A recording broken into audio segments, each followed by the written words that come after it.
Okay, we're back again for day two. Habari Gani. It is nearing the end of Kwanzaa. At this point, we only have a couple days left after today. And we have a very special guest today joining us, author of over 10 books, I believe, at this point.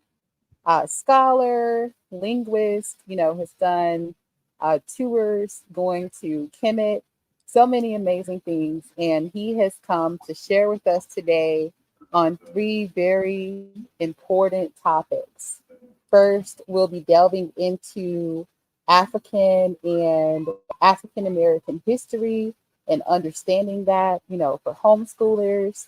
Afterwards, we'll go into culturally relevant teaching methods, specifically African centered teaching methods, and then going into an introduction to African languages for homeschoolers. So, really exciting roster of events here. We'll take a 15-minute break in between each topic. So let's go ahead and get started. Everybody, get your minds and hearts ready to receive from scholar and linguist Asar Imhotep. Yay! You need a crowd uh, voice, Right, the sound of absolutely. the roaring, Like, and get it woo, sound effects. going.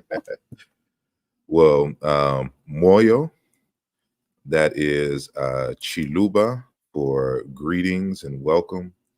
And it is also the word for heart and life. So when we're greeting each other, we are, exchanging life forces and life entities. So Moyo to each and every one of you in the Whole Life Academy uh, stream, as well as the extended family who was just learning about this great institution via the social media platforms.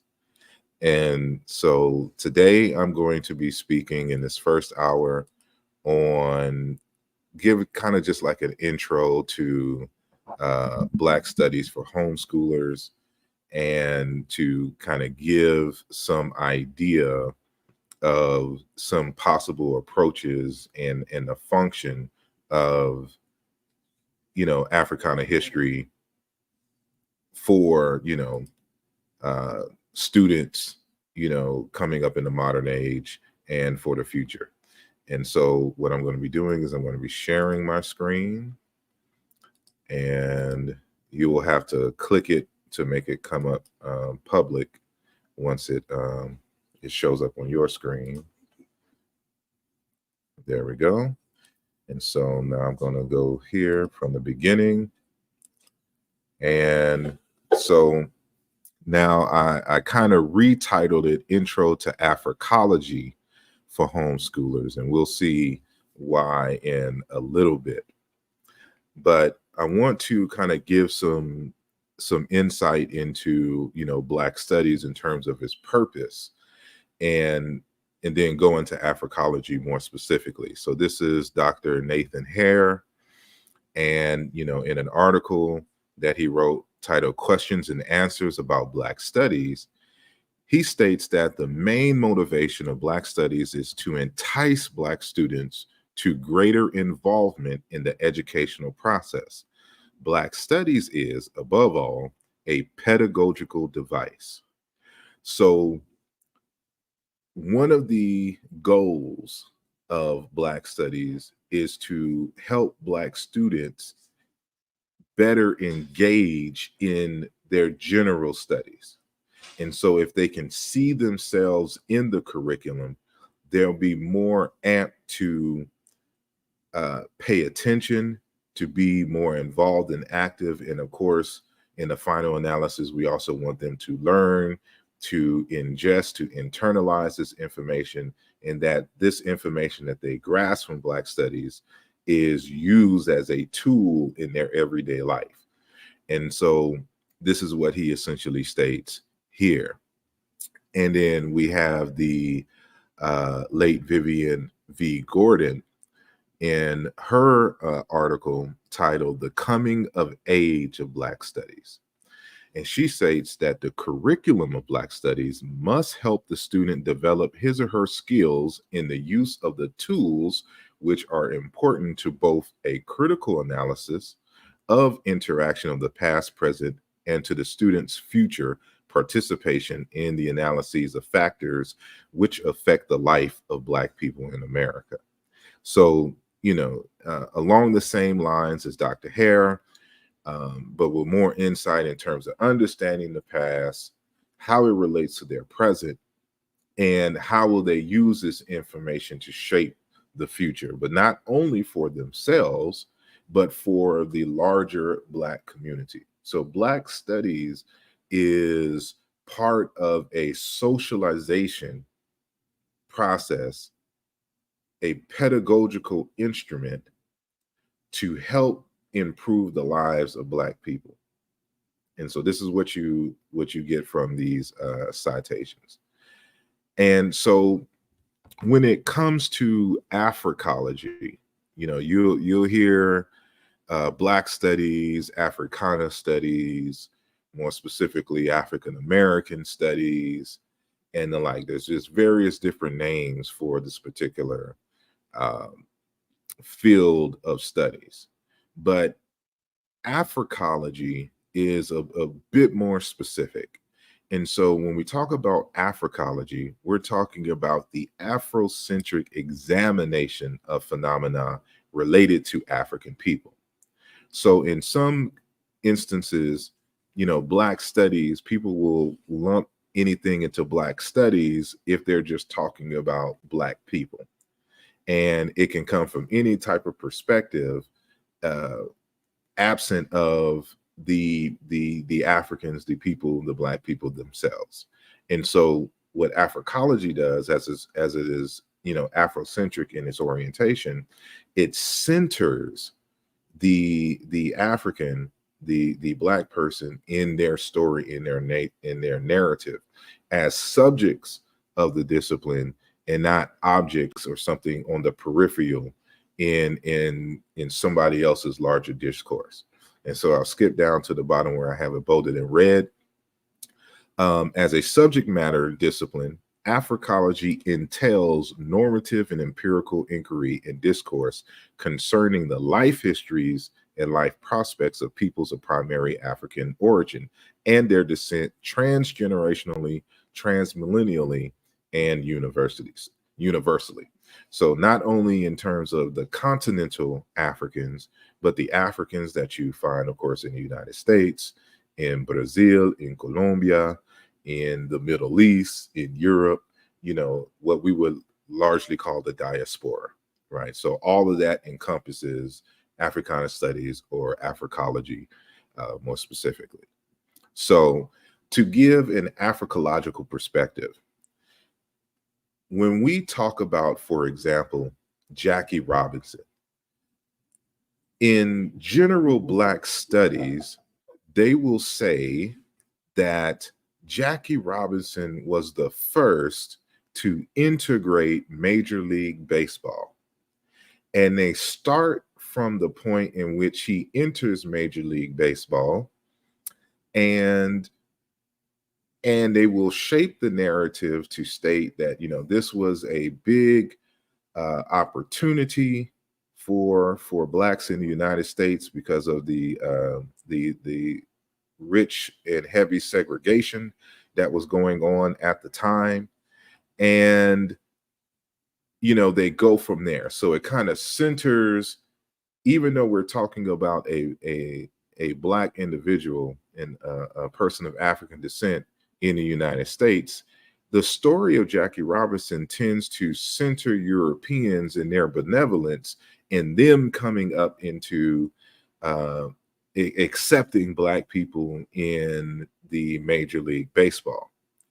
But from an Afrocentric perspective, this is the wrong way to approach the narrative of Jackie Robinson. So in order to understand Jackie Robinson, you have to understand, of course, segregation, enslavement, and what led up to it in terms of Jim Crow and the like.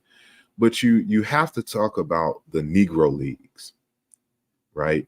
And so from an Afrocentric perspective, the question isn't about, you know, blacks being now able to participate in the Major League Baseball league, whatever, uh, and you know them having opportunities to work and live amongst Europeans in this sense, but more so Jackie Robinson more so relates to the destruction of the Negro Leagues.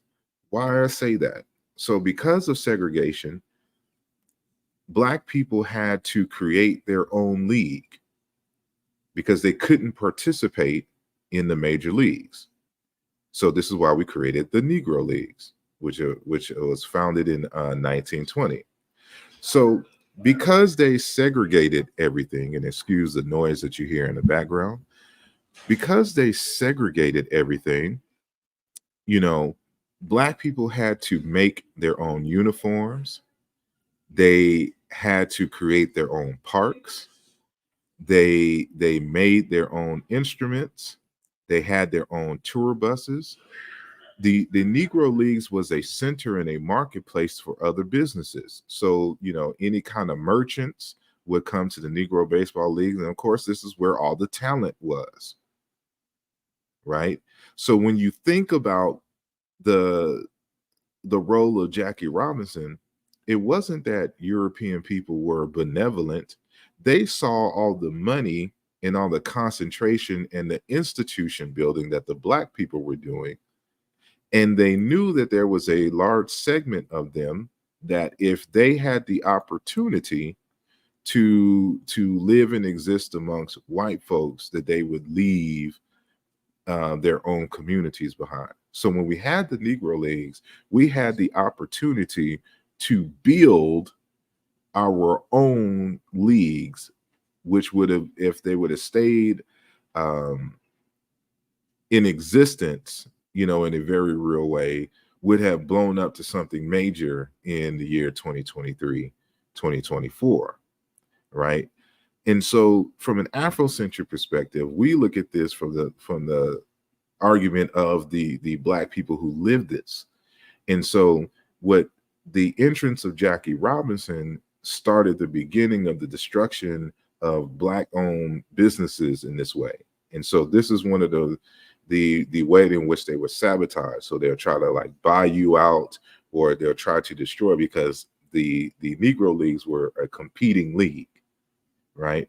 So it puts a whole different perspective and spin on the narrative.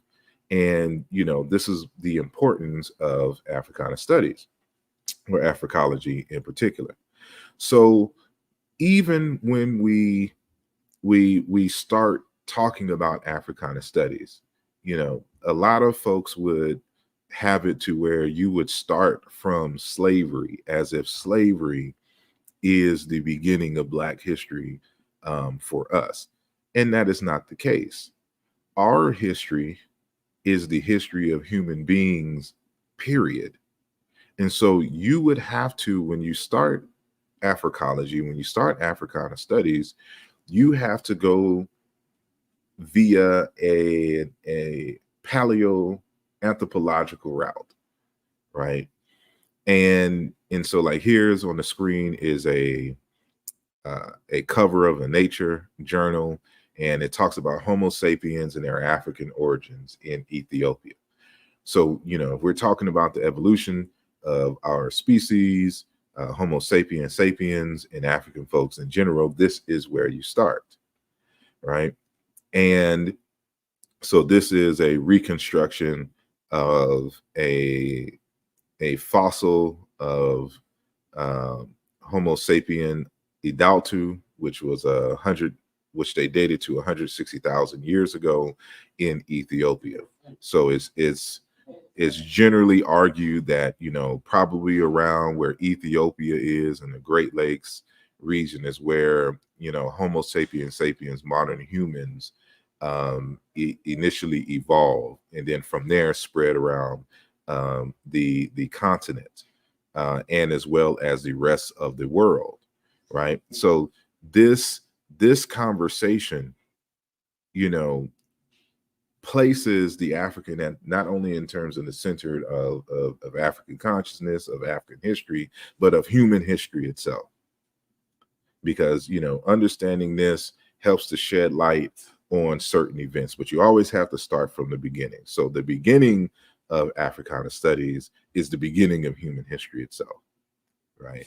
And here's just a kind of a chart of, you know, the early hominids and the evolution going all the way to, you know, the Homo sapiens, which we are right here, and the other species of hominid that existed but have died out throughout time, right?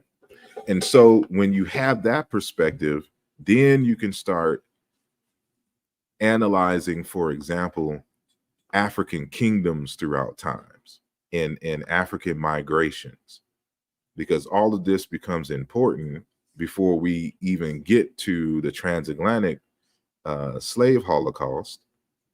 And we can talk about the languages of African people, the kingdoms, certain conflicts that led to certain events in history, certain interactions, certain rituals and customs that the ancients had that we still have to this date in some form. You know, African influence in non-African communities and the like, trade, shipbuilding technologies, the whole gamut. So, you know, going all the way to the beginning, you know, forces you to examine Africa in these particular contexts.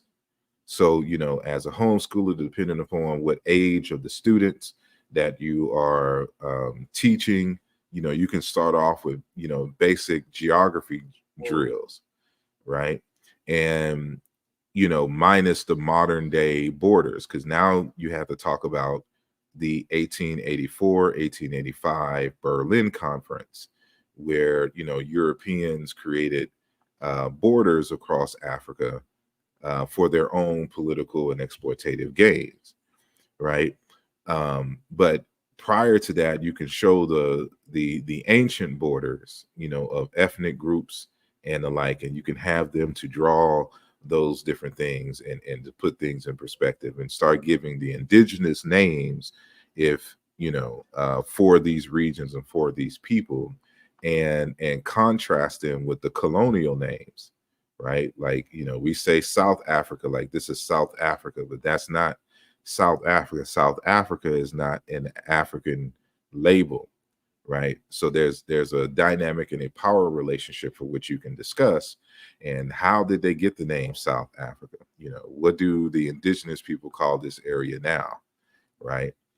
And so the importance of the language aspect of this would be the subject for I believe the next conversation that we're going to have today.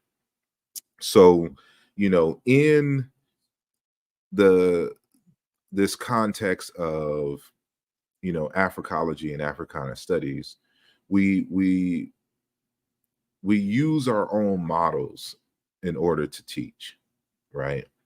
And in Africa, throughout Africa, you will find that there is there's some kind of a loud noise. I don't know if y'all can hear that, but I'll just wait till it passes. So I'm at a library, ironically. But however, what you see here on the right is the Cosmogram coming out of the Congo, and it is representing kind of time and space as a circular, you know, activity. So all across Africa, you will find that time is more viewed in a circular fashion. So from this concept here, this is supposed to represent the sun moving around the earth. So if you see this diagram here and you see these circles, this is representative of the sun, which is also representative of the human being as a living sun. And so at the bottom of this circle here represents kind of under the earth, but the realm of ancestry and the like. But this is the womb. This is the place of the beginnings. So this is stage one of the evolutionary process. And then in V2 here, we have the birth stage. So this is the beginning outside of the conceptualization stage, the birth stage. And so there is living people, you're growing and living and becoming mature and adulting here at noontime. And then this segment here represents you going, getting older, and then dying. But this not only represents just human life, but the processes of life in general, right? So there's this conceptualization, the beginning, maturation, and the ending. It's a continuous cycle in life. So when you study events in history, this cosmogram can serve as a model for four fundamental questions that you would have to ask in terms of that particular history. What is this beginning, or how was it conceived? What was the events leading up to it? How did it begin? How was it when it matured? And what were the processes for its decline and ultimate death and change? And how is it manifesting now in modern times? So it's a continuous cycle and a circle. So, keep this grapheme in mind, especially in the later discussions that we're going to have, because it's going to become important. And so one way in which I use this is for when I'm teaching, I always ask these four fundamental questions, because this is ultimately what Africana Studies is supposed to teach or supposed to relate to. Who am I? Where did I come from? What is my purpose? And what must I do to fulfill that purpose? Right? And other ways that you can say that is who I be, where have I been, who and what am I becoming, and what must be done. Right?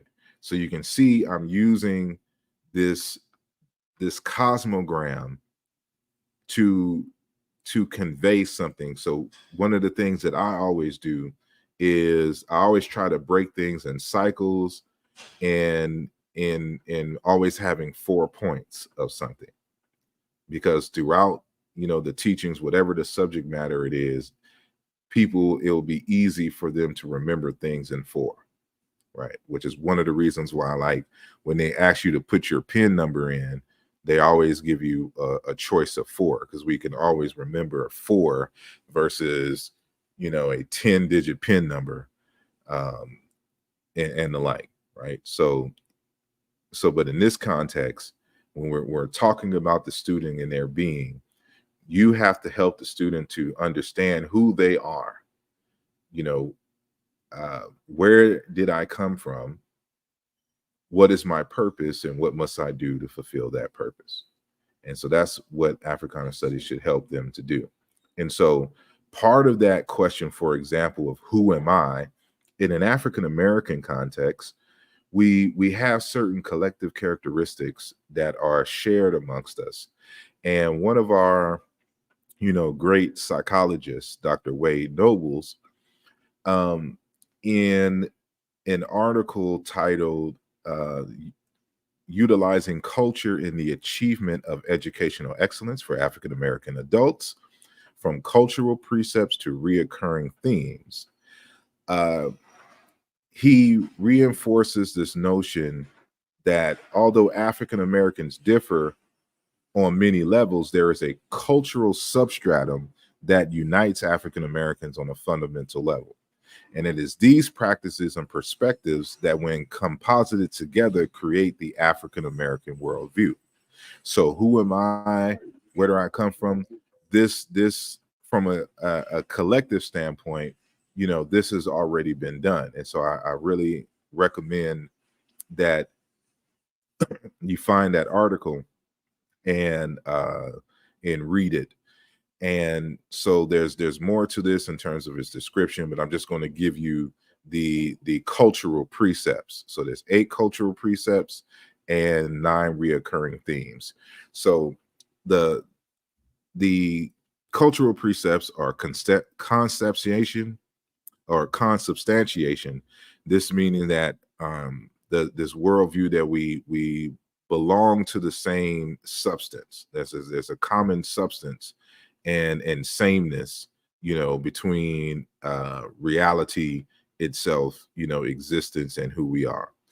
In terms of, and this is why we, all the males call each other brother, all the sisters call it, or the women call each other sisters, because we come from the same womb. We're a collective in that sense. And then there's interdependence, and then egalitarianism. Everything should be equal. Collectivism, transformation. We're always inventing something. It's always something new, always transforming things. Hip hop culture and language is a testament to that, right? Cooperation, humanness, right? And then synergism. We're always trying to link things and that have kind of the same synergy, right? Or kind of have the same energy or vibration, as we say. We always trying to link things. We're always more so looking for the commonality more so than the difference between things, right? And so these are the cultural precepts. And then there's the reoccurring themes that you find when you closely examine African American experience and worldview. So there's this great sense of spirituality, of course, resilience, as our survival through the transatlantic slave Holocaust and Jim Crow and the like, and the crack epidemic, consistently, surfaces. This humanism. We're always grounding the world, the moral compass for whatever it means to be human, and challenging those when they disrespect our humanity. Communalism, orality, and verbal expressiveness. So we can't just be dry and be like, and the other day I just went down the block. There's always energy, there's always vitality in everything that we do, right? And so there's a lot of emphasis on the oral tradition and the oral word, which is why like our churches are different, right? Our songs, even the way we express ourselves in our songs, even just our common slang and language, it has to have a certain type of energy, it has to have a certain type of vitality. And this vitality is what I call ashe, that the Yoruba term ashe, which deals with power and command, right? Personal style and uniqueness. That African American folks and just African people in general set the tone for what is hip, what is stylish, and they're always looking at our trends to see what is happening now, right? Our sense of realness. We always gotta, we value keeping it real. We don't like forked tongues and people trying to speak too much in fluffy language and metaphors, right? Unless it's in a hip hop song, you got to be done in a creative way in the context of arts. Emotional vitality, musicality, and rhythm, right? Like these are common themes that you find. And so when you're helping your student to understand the value in Africana studies, what you as a teacher have to be able to provide are examples. For example, especially if you're teaching African American students in particular, of course, each group will have their own set of attributes and things that, if you're in Nigeria and teaching a Yoruba, what makes a Yoruba? And you got to find those examples in history and things to show them this is how we express these reoccurring themes and these cultural precepts, right? And so this gives you an outline of and a homework assignment to find those unique experiences that reinforce these ideas that were accumulated by Dr. Wade Nobles. And so, another aspect of that, who am I, where did I come from, and what is my purpose? You have the individual purpose, and then you have the collective purpose. And so, you'll be doing a lot of cultural studies. And so, another one of our famous psychologists, the late Dr. Amos Wilson, he wrote a thick book titled The Blueprint for Black Power: Moral, Political, and Economic Imperative for the 21st Century. And so when talking about culture, he says that culture constructs definitions, meanings, and purposes. These cultural constructs are used to proactively and reactively mold the mind, body, spirit, and behavior.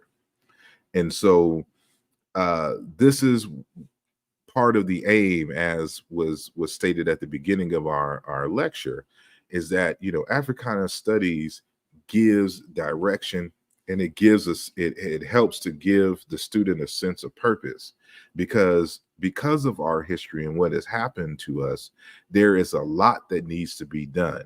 And the way that you shape the attitudes, their interests, their taste, and values, is with the reinforcement in the study of Africology, African studies, Africana studies, and the like.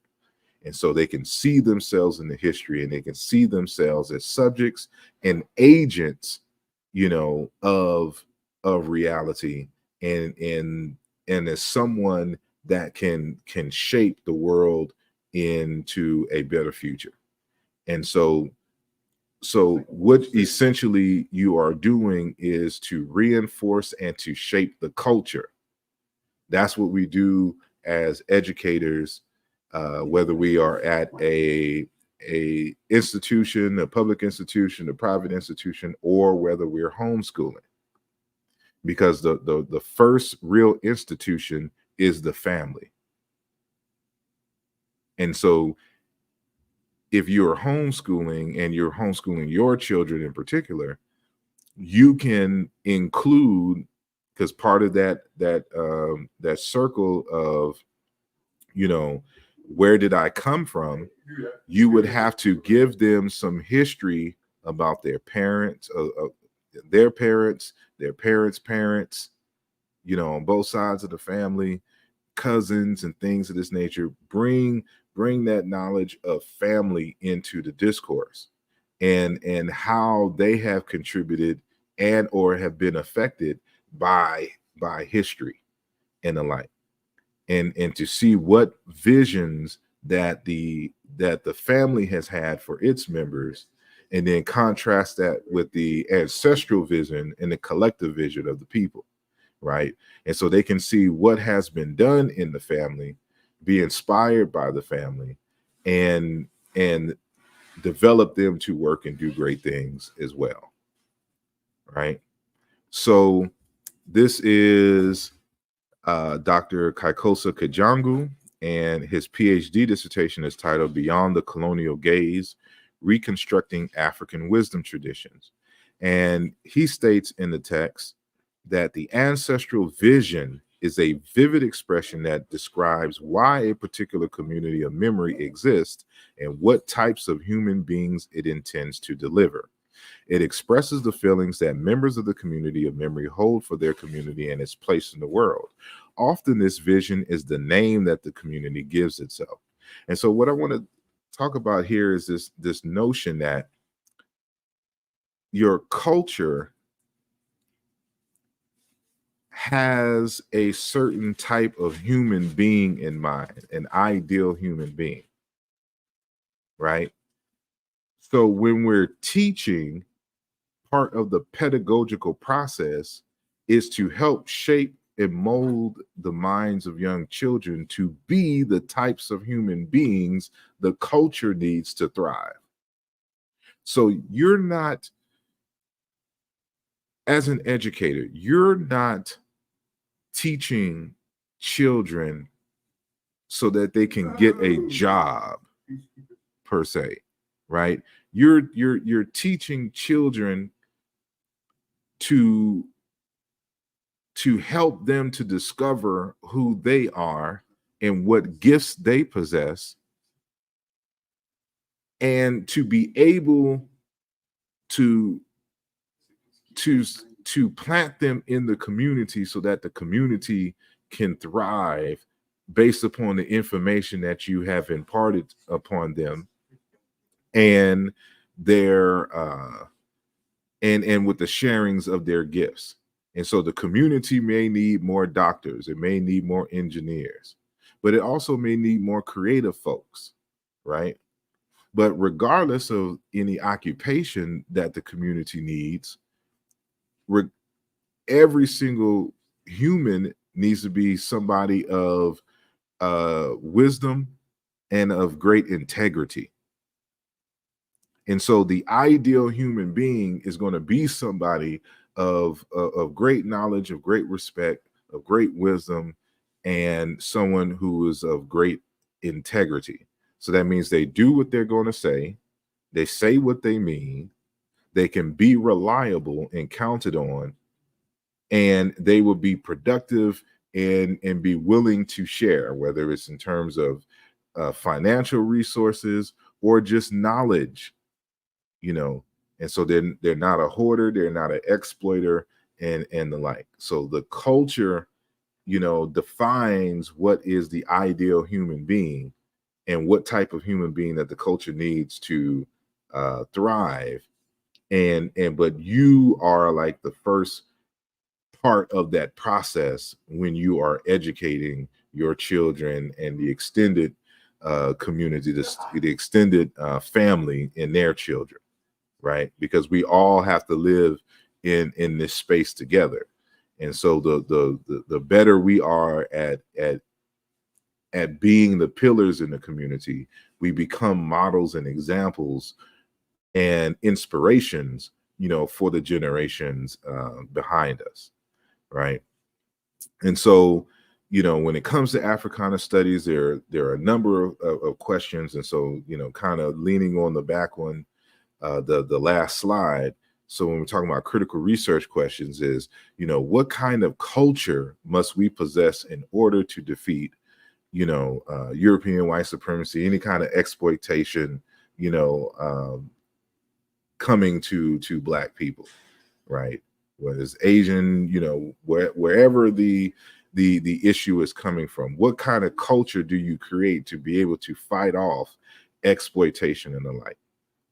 So these are the kinds of questions that you have to ask as a researcher and as a teacher, because that's what you're going to impart on the children, right? And so what characteristics must a person possess to be the personification of an ideal African human being? So as I stated, your culture tells you, you know, what type of human being is needed for the culture to thrive, right? But you have to be able to write down, what does an ideal human being look like? What kind of characteristics do they possess? Right. And so what kind of human beings must the culture develop to defend against slavery and exploitation? So, you know, the slavery issue is something big, and we have to impart knowledge on how to be able to fight against these systems that seek to further exploit us or to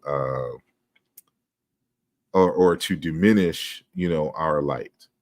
And so in many respects, you know, Africana studies is a martial art, right? It teaches you how to defend yourself. So not only to create and to develop great ideas and technologies and systems and the like in the service of African people, but also to be able to defend that.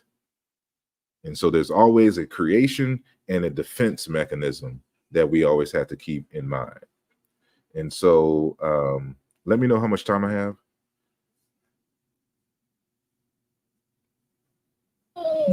Yes, you still have 18 minutes. All righty, cool beans.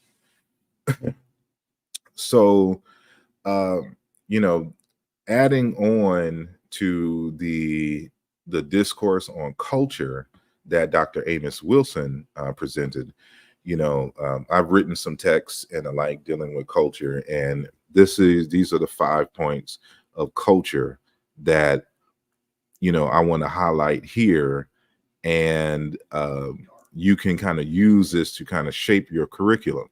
And so for me, culture is the institutionalized organization of the physical and social forces of life, so that one, it aids the human person in developing one's own powers of being, right? So two, it can provide tools that enable one to tower over life's challenges. Three, it encourages one to celebrate life's beauties.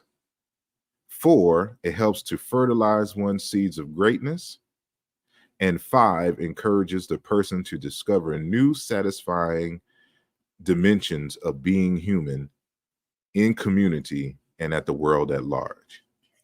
And in many respects, these, I believe, should be the goals and are the goals of Africana studies, Black studies, Africology, right? So it's not feel good information.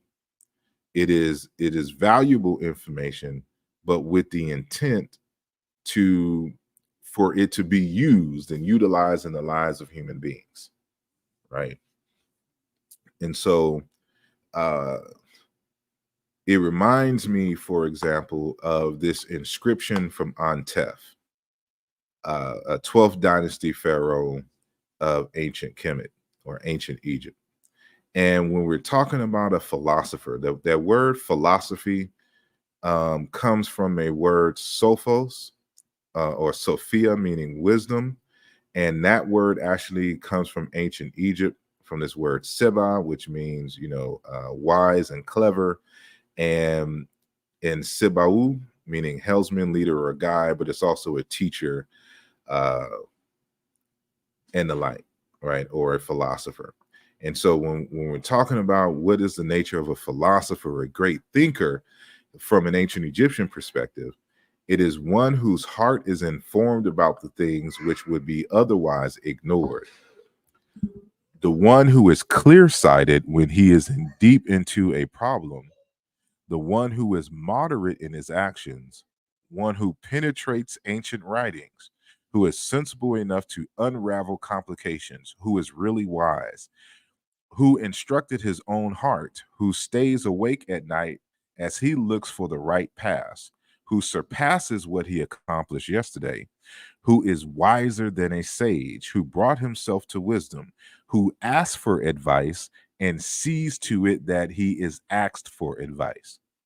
And I share this here because this is an example of how the culture presents an ideal human being within the framework of that culture.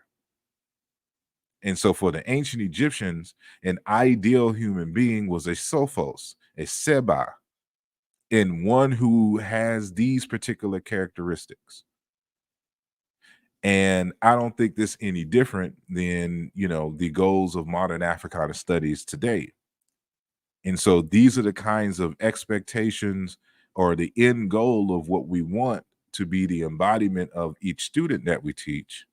And so for you as a teacher, you have to think about this outcome and to think about paths leading to that outcome. Right? So wanted to get a little bit on Afrocentricity. And so, here's a book here, but I may cut this part short, but I'll read this.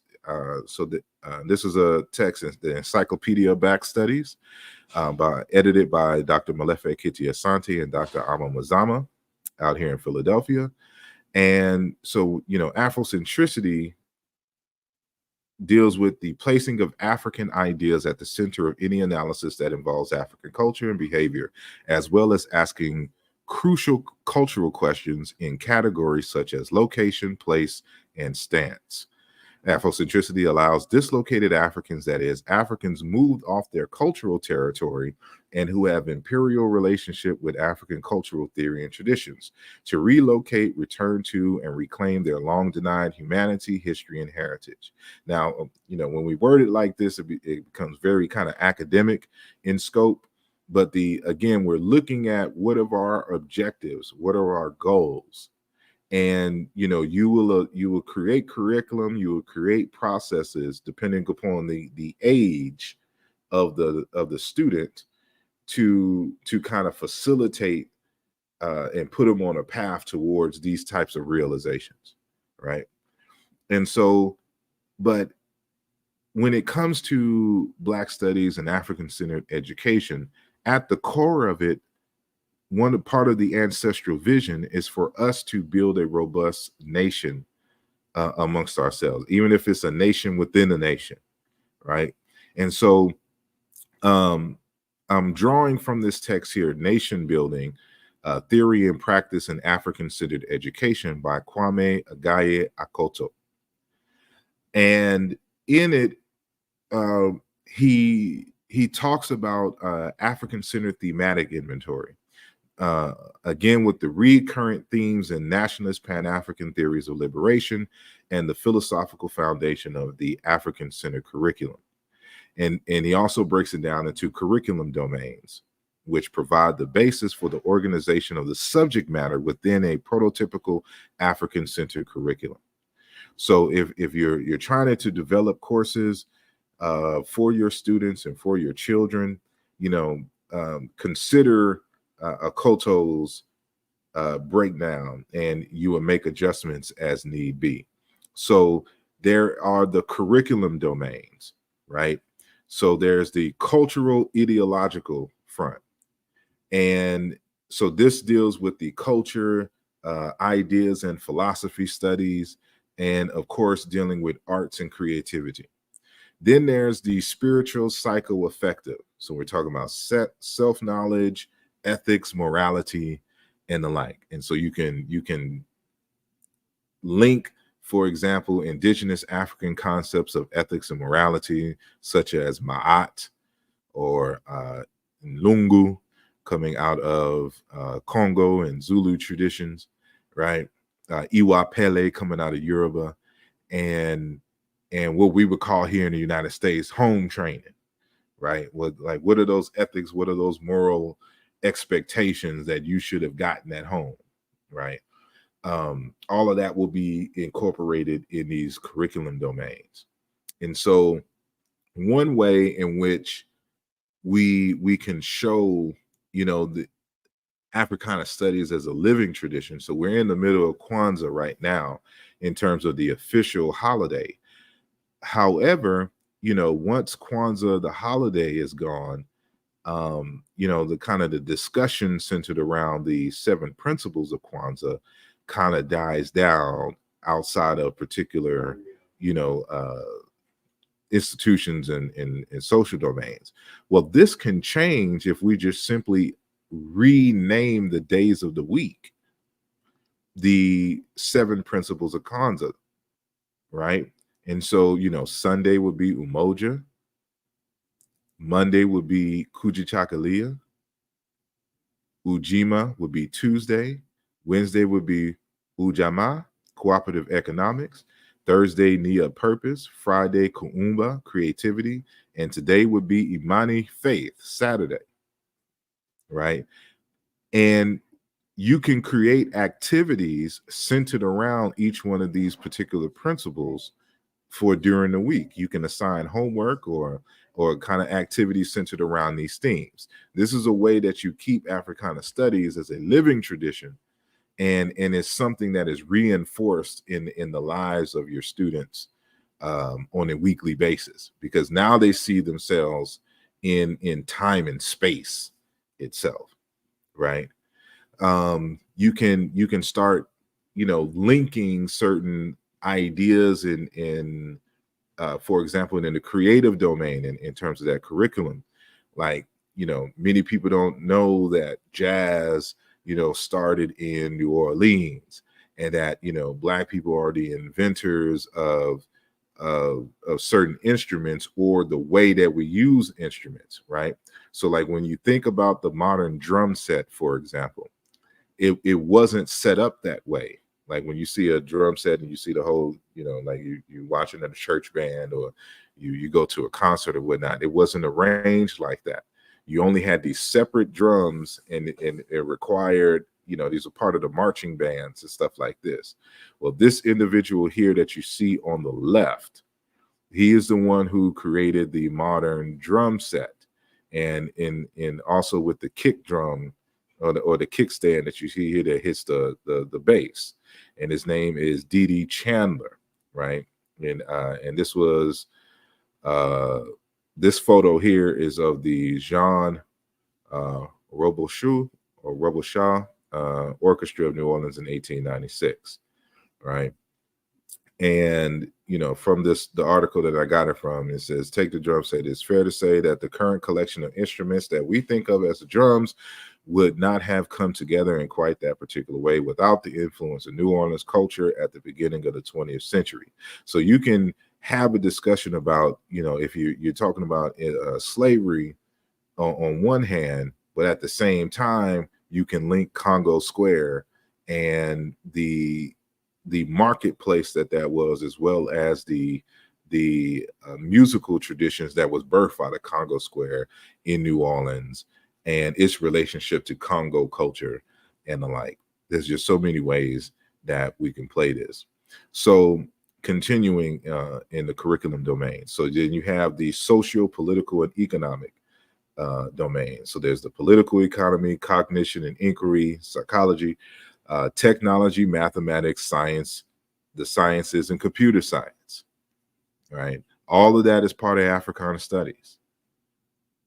You know, curriculum domains. Number 4, technology, of course, which would include mathematics, science, computer science, functional skills, right? And so you can bring it back full circle in terms of the origin of mathematics in Africa, going back to the Ashango bone, going up to ancient Egypt, and then we can go into the religious traditions, for example, like Ifa and the binary systems there, and how all of that ties into the creation of the computer coding languages, right? All this can be included in the Africana studies domain, because of course we're at the center of all of that. And then, of course, all in the function, lastly, in terms of nation building, the practical applications. So career development, apprenticeships, research theory and practicums, community development projects, organizational experiences. Like all of that is important. And so what I'll end on this is particular texts that I would recommend for those who are interested, not only in self-study, but if they are teaching their family, even if it's not wholly a homeschooling situation, but especially if you are homeschoolers, right? And you're trying to incorporate Black studies topics and curriculums. So this Encyclopedia of Black Studies, which I mentioned earlier, this is more so to kind of get a feel of defining concepts in Black studies, right? This is more so for the educator of Black studies, more so than a student. But the handbook of Black studies, this will have more of the subject matter that you can incorporate in your curriculums. So the Encyclopedia of Black Studies will give you the idea and a lot of the theory, but the handbook of Black Studies will give you the actual history and subject matter broken down in digestible chunks, of course, with good colorful photos and the like, going all the way from the beginning of human history all the way to modern times, as we can see from the cover. So Molefe Kitty Asante is a part of both of these, but the editor, he's editor of both of these, as well as Amma Muzama and Dr. Malana Karega, right? This is a good book that I recommend, Africanisms in American Culture, edited by Joseph E. Holloway, which you see right here. And it's a number of articles by many different researchers who are showing the cultural continuity in the Americas that are grounded in African cultures. And so this gives us our unique African American culture, right? And they kind of expanded a little bit, and so you might get some discourse in South American culture. So those of you who are in South America, as well. So this is a good text that I highly recommend, even if you aren't, have any intent on doing any kind of homeschooling, right? Then you have African-centered pedagogy, developing schools of achievement for African American children, African-centered schooling in theory and practice, the book in the center, and then the healing power of education, Afrocentric pedagogy as a tool for restoration and liberation. And so we'll be getting on pedagogy a little later, but I wanted to give these particular texts on different strategies and issues that that researchers have dealt with when trying to teach or trying to create experiences and curriculums, teaching Black students, right? And then, of course, there's the Afrocentric School, a Blueprint by Dr. Na Dove. This is a more recent publication. And then again with Malefe Kiti Asante, Revolutionary Pedagogy, a primer for teachers of Black children. You can get a lot of text by Kunjufu, Dr. Kunjufu, who's written a lot of text as well. And then, we have the text lastly from the University of Kemet Press. And, they have a whole bunch of texts that you can, use that you can actually kind of see here. But these are important here in terms of teaching teams, research teams. So you would create these research teams and study groups, but research teams, so you can create your own curriculums. And so that's when you're creating teaching teams. This will be perfect for homeschoolers, that y'all can link up together and y'all divide the research project, no more than 4, at the most 5 of y'all together, and y'all create a curriculum for which y'all share, right? And so what is all involved in that process? And then, of course, if you're trying to go the full gamut and create a K through 12 experience, this is the book for you, African K through 12, African Science and Culture Schools, and so both the authors, Dr. Taka and Ife, are both educators and have run schools, even been heads of universities in the past. So, these are just some good texts. And so with that, I end this presentation, and I don't know how much time I have left, or if I'm right on time, who knows? Y'all let me know. Yes, it's 2:01 p.m. So if you want to take that 14-minute break, then now would be the time. Or if anyone has any questions, if you could put them in the comments, then we can introduce them here. Does anyone have any questions they wanted to ask?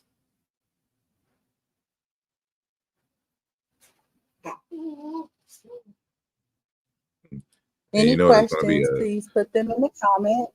It'll be a delay from when they hear you and when you say something.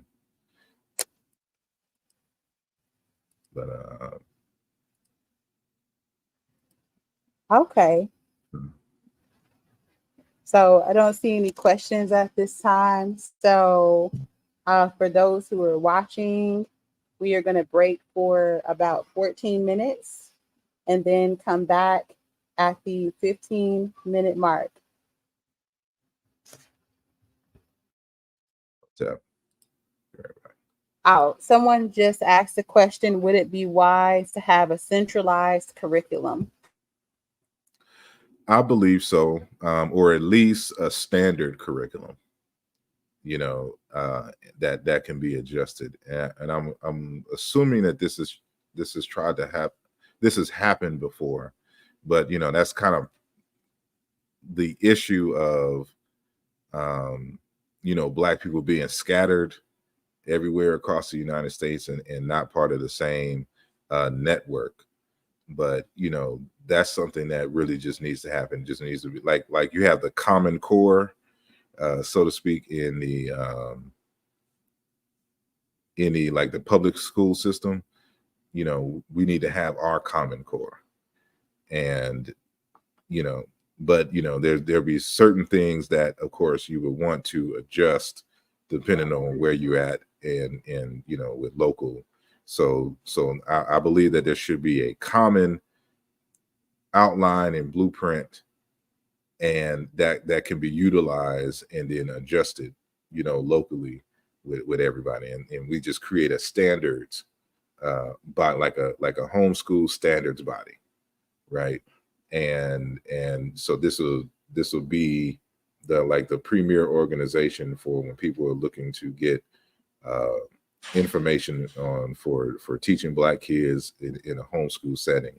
This is where they go. And I know there's kind of micro variants of that in certain regions and the like, but this is definitely something that can be done and should be done.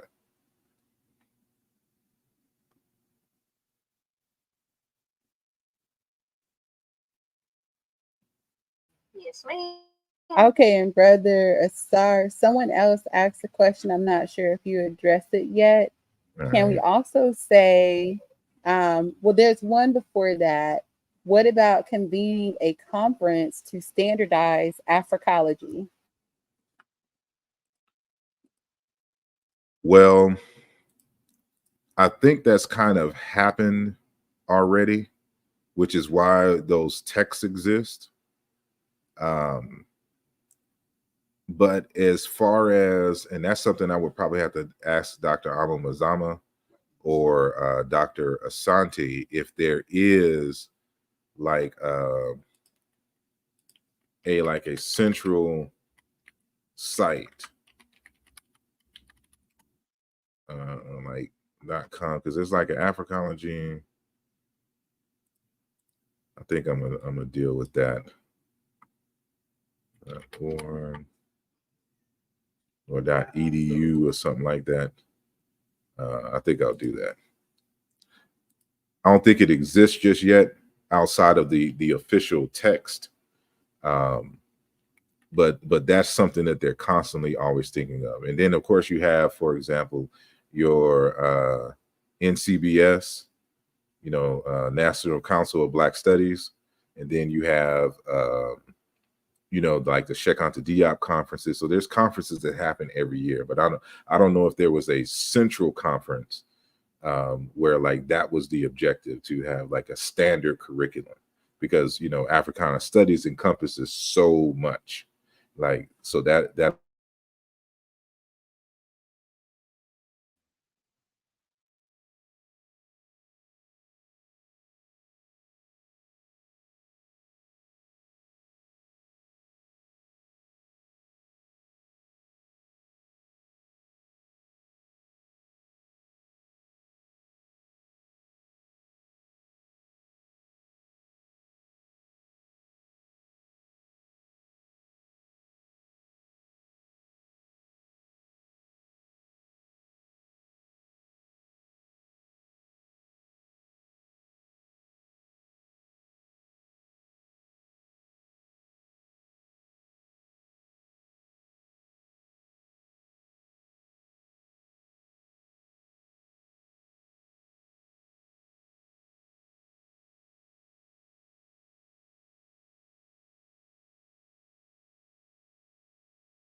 do Okay, and we are back. I may have to double up on just in case, because this connection has been acting funny all day. Well, that's okay. Life happens. The next question from Dexter Martin was, can we also say such a network could be the same network for our political and cultural themes and aims? I'm not a fan of having a one organization fits all. I think that needs to be a separate organization, but it needs to be in conversation with like if we was to create one for the educational curriculum, like you can create different organizations, because that's a lot for one organization to handle, and you'll have, but you'll need to because from that domain is where you're going to get all the people to do the political work, right, and economic work. And so it's the grounding in the Black studies, Africana studies, Africology education that we want people to enter into these particular spaces. And so the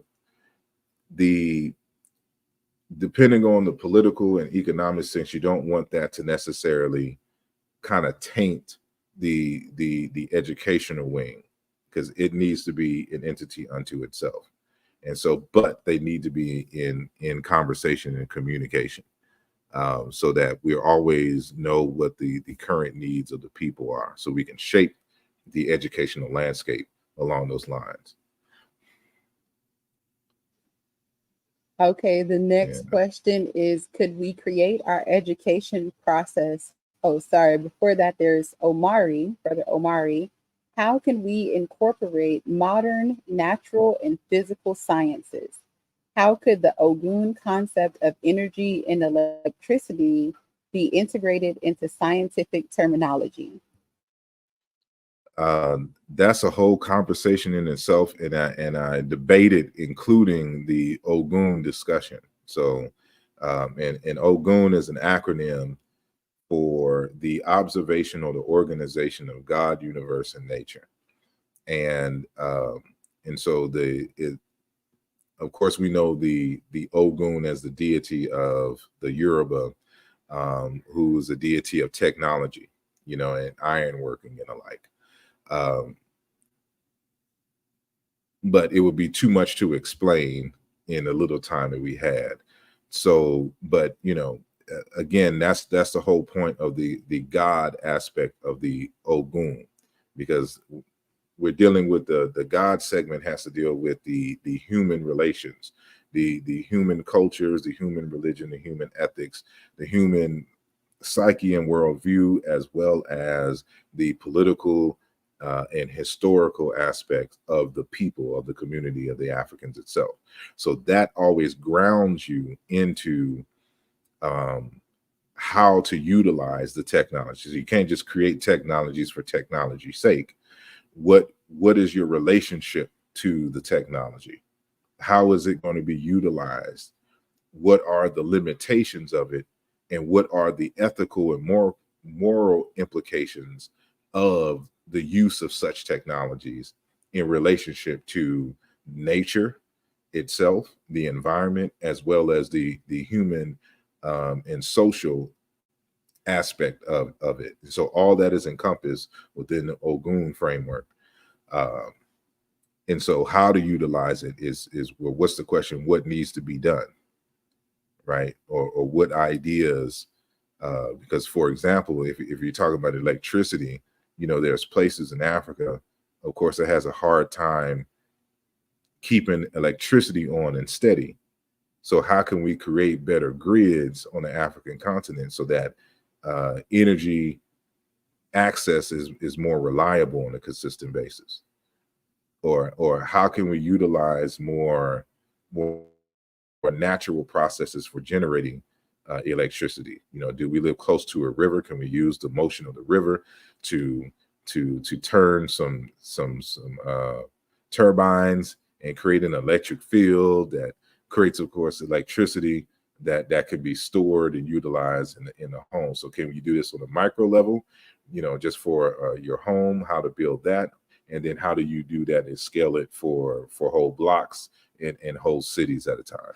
So that's a large discussion, but it has to be within that context. And then the last question, well, there are two more questions. Could we create our education process before or after the grade school, disparate from the general education system? I think they meant to Could we write create our separate. I education? think that was a typo, and they meant to write separate from the general education system. Could we create our educational process before or after the grade school separate from the general? Yeah, I don't know really. I don't, even if we use the word separate, I still don't understand the question. I think they're saying that would we be able to create more of an African centered or Afrocentric education process that takes place separate from the general education system? I can take that question, Brother Asar, and just say Go that, ahead. those schools do exist already. Whole Living Academy is one of those schools that is African centered, that your children can join from pre-K all the way through 12th grade. And you can visit us at wholelivingacademy.com, WHOLE, livingacademy.com, to find more information. In addition, there are many other institutions that provide African centered education all the way through, like Aya Educational Institute, Uhuru Academy, Kamali Academy, Organization for Black Unity in San Antonio, Texas, the Marcus Garvey School, and the list goes on. There are many African-centered schools, Afrocentric schools across the country. There are also African-centered schools that exist on the continent of Africa, namely the African American Academy, which was founded by Jukum Chamini and Makini Chamini, and they have three very large African-centered schools that are on the continent in the countries of Cameroon, Burkina Faso, and South Africa that follow a fully Afrocentric curriculum.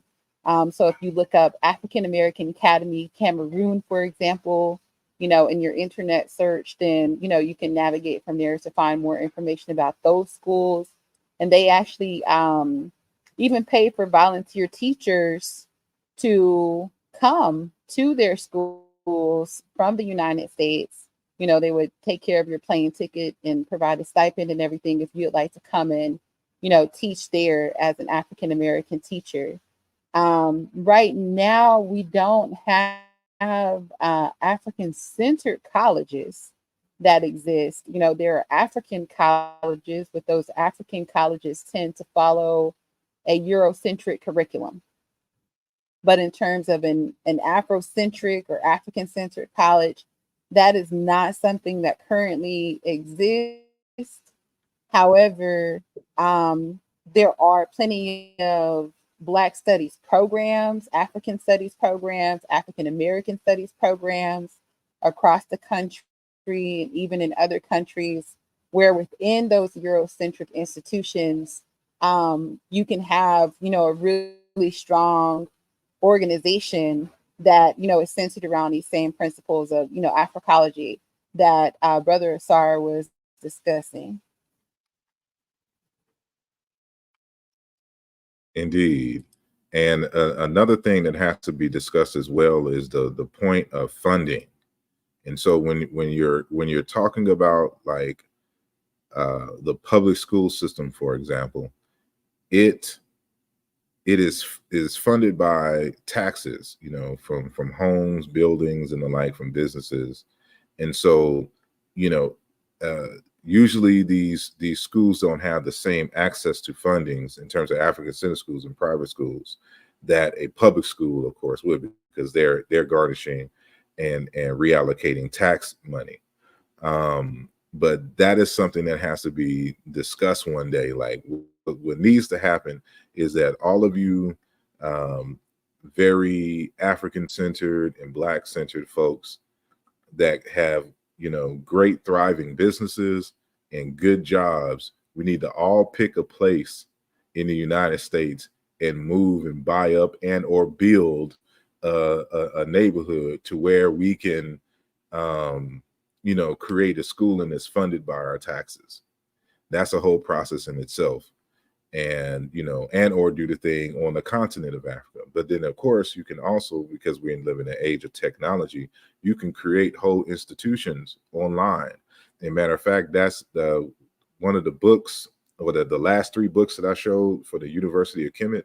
That's exactly what they're doing. So they set out to create those 30 or 40 something books, and now they're going to the next stage of building a university where you can get degrees, from the University of Kemet, which would be an online university. I know Dr. Malefe Kiti Asante, they were working on that. It started, but something else happened. I don't know what, but they were doing that for the PhD program in African American Studies and Africology, and as a separate thing from the one at Temple University.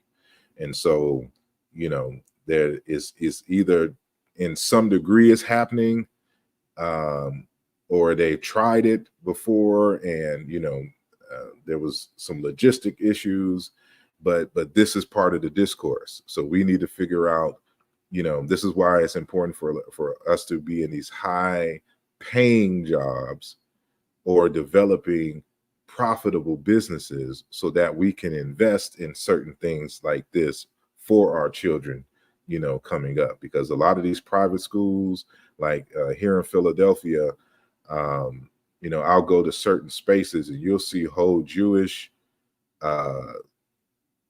schools, right? Like, how are they funding that independent of, like a public school system? Is that they're not getting tax money from it? Is because all the Jewish people are doing well enough that they can do tuition, and or as part of the cultural investment, they invest and get money donated to it.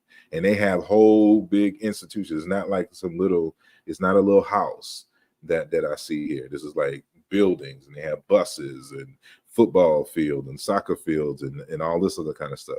All Jewish run, right?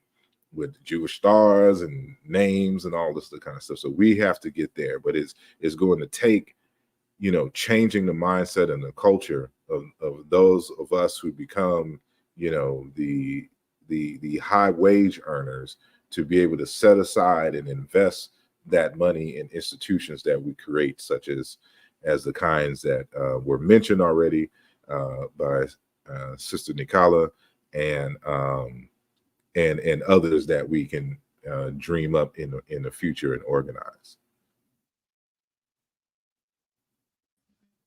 Yes, absolutely. And thank you so much for the amazing talk today, Brother Asar.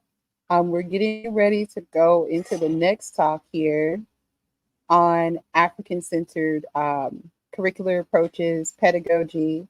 Would you like to break shortly for a few minutes, or do you want to jump right in to the next talk? Let's do about, what time is it? 2:21 your time. So let's say exactly at 3:30. Okay, sounds good. So everyone, we're So about going 9 minutes. to just keep the stream going, and we will pick back up at the 2:30 Central Time, 3:30 Eastern Time, the 30-minute mark, wherever you are.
Thought we lost our way, thought we lost our sight when they carried my people away to stolen land. But we made it home again.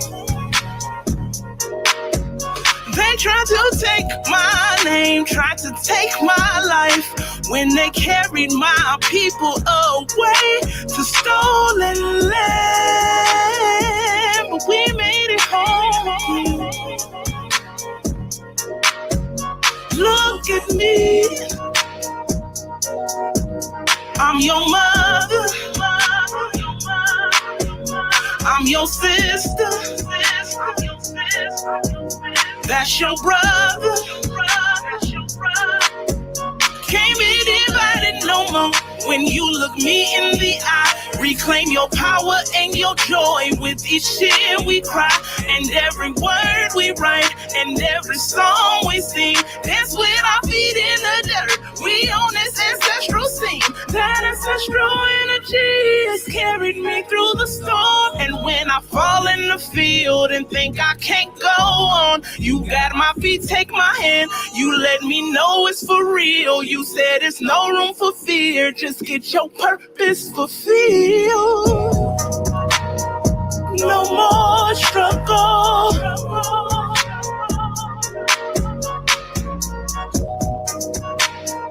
No more struggle.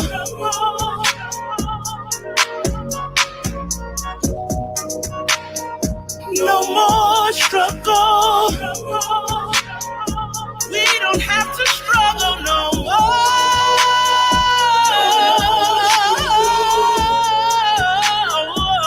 We just putting in work. Put away the whip, I don't identify as slave. Underestimated like a queen in a cage. I've seen what the stage can clean in a day's work. Lives when the page turn, plight was the wage earned. Trauma don't define my existence. Each and every instance they deny themselves penance. Look up to the future, you can tell me what you see. If you see division, then you can't see me. Cause I'ma take you to the water, I'ma teach you how to fish for honesty and discernment. Just cause they knock don't mean it's meant. Protect your house lest we forget. Just because they knock don't mean it's meant. Protect your house lest we forget. Correct me if I'm wrong, but the world don't see nothing wrong with Africa getting donations, but don't wanna see us get reparations. We should be done. We are the wealth. We hold the keys. We have the health. Child of the sun, future and past. We are the seeds. Can't hold us back. We never lack. These are the facts. Wherever we go, that's where it's at. Already free, already black. Pour a libation, throw it big back. This is my team. Ancestors dream. Strong as the roots, honor the trees. Flow with the wind. Cool as the water, Shango sun, those shoes gutter, past uncharted, road turn on, got snatched away, but we made it home. We got snatched away, but we made it home. We got snatched away, but we made it home.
And welcome back, everyone. Welcome back, everyone. We are here with scholar, linguist, author, tour administrator, because now I believe that, you're even administering tours to Kemet and maybe even to other locations, doing so many amazing things. How many books have you written at this point, Brother Asar?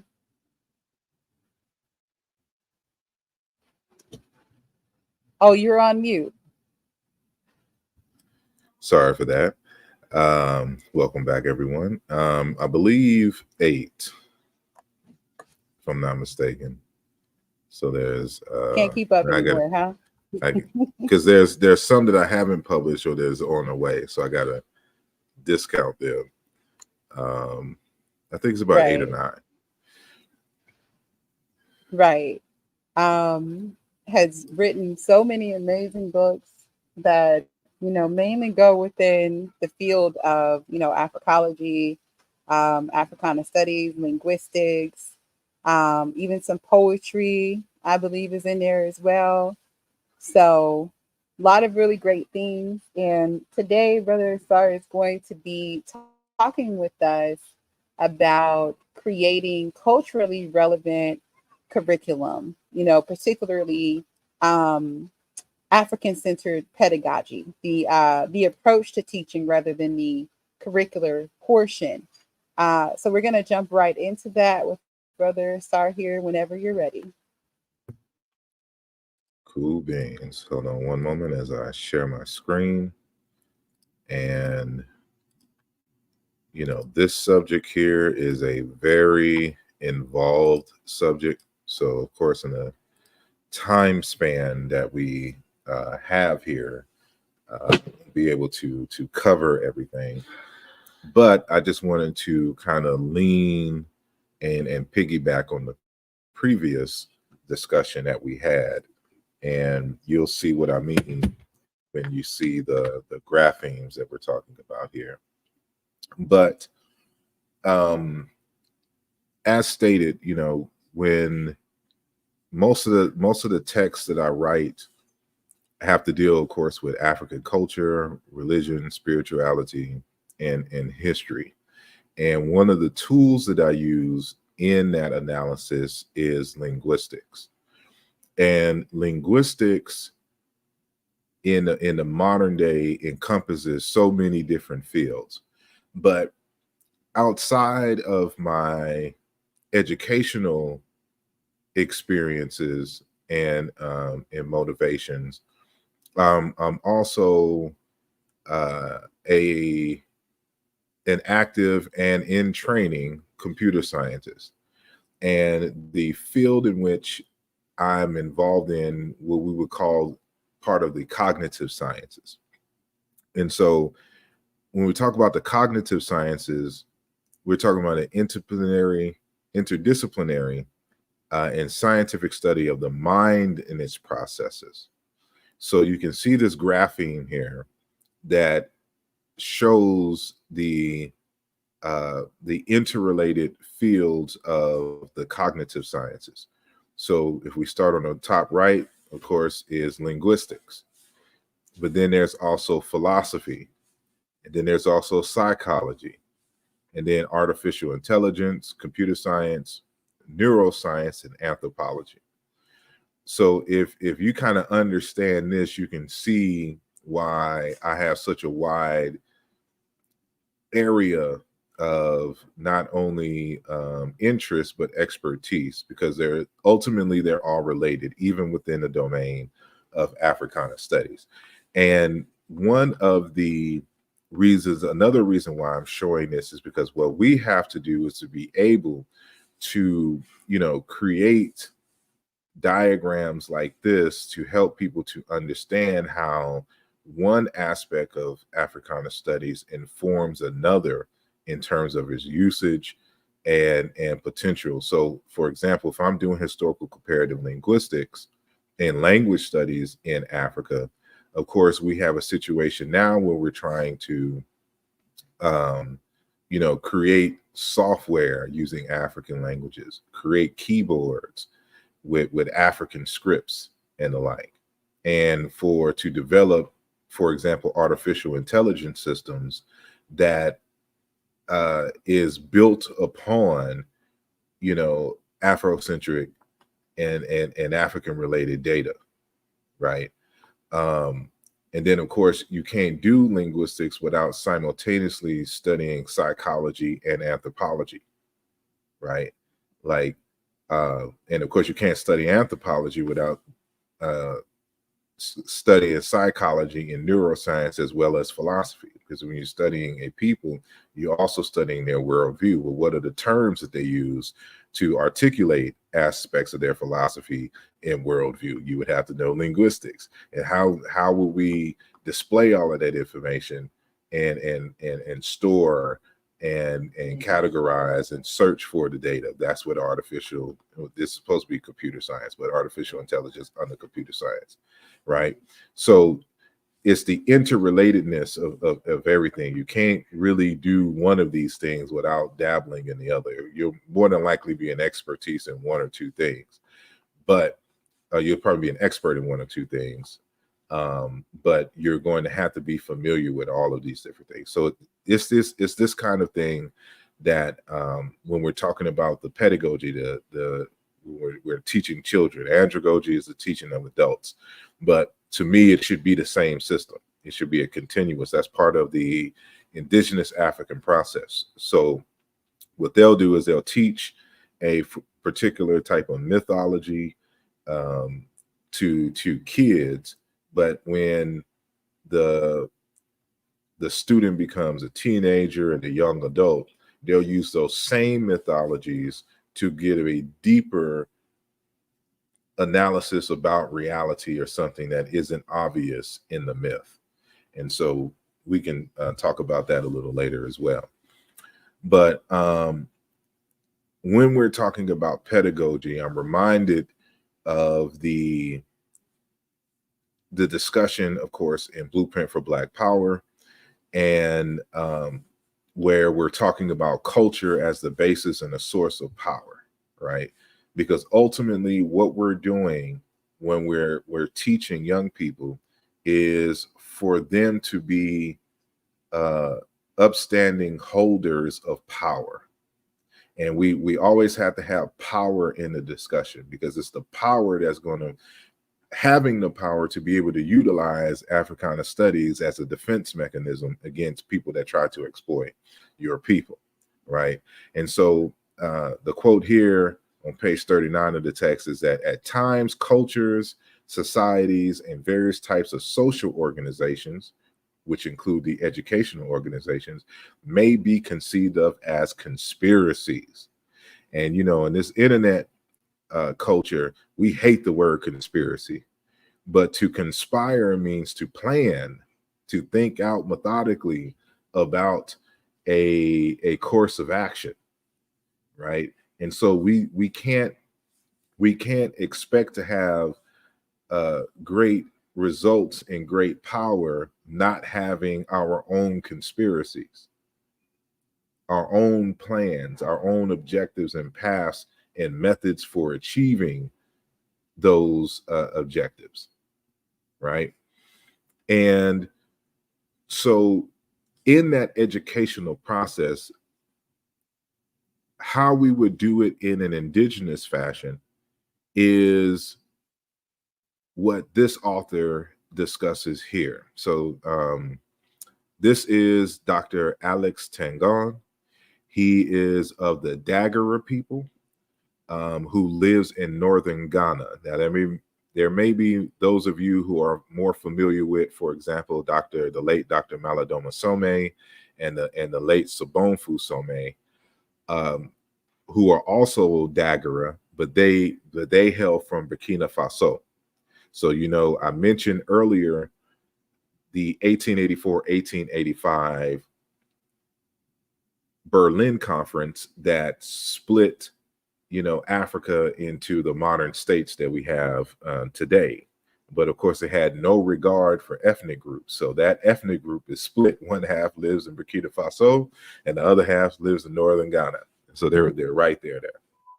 But anyway, he is of that group, and he wrote a text on healing, but I interviewed him on my YouTube channel. And so what he states here is from 18 minutes and 40 seconds in the conversation that you can find on my YouTube channel, Asar Imhotep. You'll be able to find it. So just type in his name. And so he says that Dagara religion is all about the cosmos, the cosmic force, the cosmic energy. Cosmos equals everything that is together. What is on earth and what is not on earth.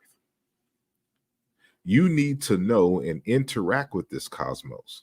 Whatever you do practically to get to know the cosmos, you do it in the form of deity, the form of God, the form of divinity. You give it a personality using one of the forces. So I hope you understand exactly what he's saying here. So what we discuss, and he discusses this in his text as well, is that for the Dagara in particular and Africans in general, God is existence itself.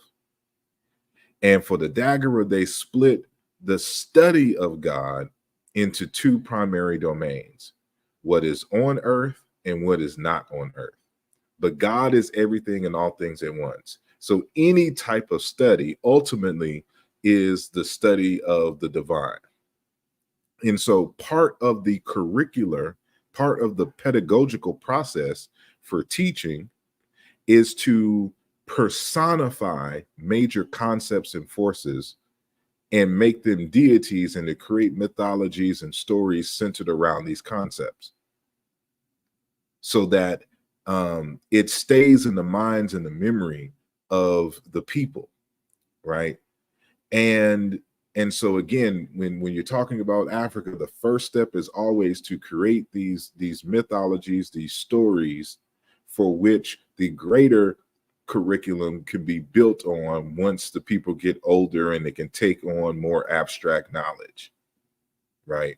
And so there's levels to this, but they're all built off of the same fundamental narratives, right? And so, for example, in ancient Kemet, they have this deity by the name of Seshet, and she is the goddess of wisdom, knowledge, writing, really the goddess of science, and which is stated here from this particular wiki article. She has also became identified as the goddess of architecture, astronomy, astrology, building, mathematics, and surveying. These are all professions that relied upon expertise in her skills. So there's no ethereal entity floating around in the universe, that represents, writing, wisdom, and knowledge. These are concepts and ideas and or guilds that are personified as a deity, right? And that word Seshet, comes from, is a variation of these forms of the words that you see here: to know, to be wise, to be aware, clever, to be skilled and experienced in cleverness, to take counsel, to mediate, consider, think about. I think I should have put meditate there. And healing arts, medicine, pathology, and diagnosis. So if you want to convey these ideas, you personify it like they did her, and then you would create stories and narratives where the fundamental essence for which she is personified, is highlighted, and it becomes a tool and an instrument for learning, right? So this is one of the indigenous pedagogical processes. This is what we did. So remember that before the ancient Egyptians, wrote and invented writing, they existed like most people in the world existed, and they conveyed knowledge through the oral tradition. And so, they weren't able to write down whole treaties, like Blueprint for Black Power is like a 900-page book. that had to have been articulated over several years in the oral tradition, which now you can compact in one particular book once writing came along. But the way that we transferred values and information was through ritual, through mythology, stories, songs, artwork. And while this may seem primitive to certain individuals in the world, this is actually still the most effective way to convey information. Because while, of course, a lot of us read and love reading if we want more details, we still rather engage in a conversation, and especially in creative ways, about the particular subject matter, so that we can get an overall feel of it. And so as educators and homeschoolers, these are different ways in which you can make the curriculum relevant and exciting and engaging for the young folks. You're going to have to be creative in creating new mythologies and stories, or finding ones that already exist if you truly understand what the names mean and the languages and the like, right? And so, part of that process, remember that, you have to be able to convey the ideas and values in an everyday practical experience. So one of the ways in which I mentioned, keeping the values, for example, of Kwanzaa, is to create a 7-day calendar where we replace Sunday, Monday, Tuesday, Wednesday with Umoja, Kujichagulia, Ujima, Ujamaa, Nia, Kumba, Imani, right? And so one of the ways in which, you can utilize this is to, for example, we should have it to where on Monday, you have to execute every single Monday, you have to execute some process that gets you closer to self-determination, right? Or some kind of self-determining business. So if you have an idea for a business, or to start some project with anything that's self-determining, did you learn another language or whatnot, every Monday is your dedicated day that if you don't get anything done that week, on Monday, on any other days, on Monday, from 6 to 8 p.m. or whatever, I'm strictly working on my own self-determination project, right?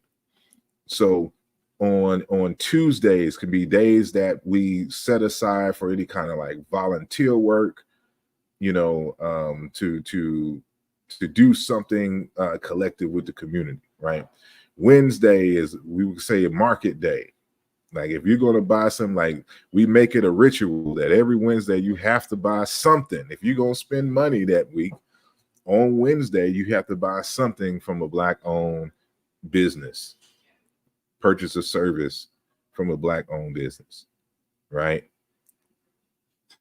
And, Thursday would kind of link into, Monday in terms of self-determination and purpose. Like you have to do something that's in your purpose, right?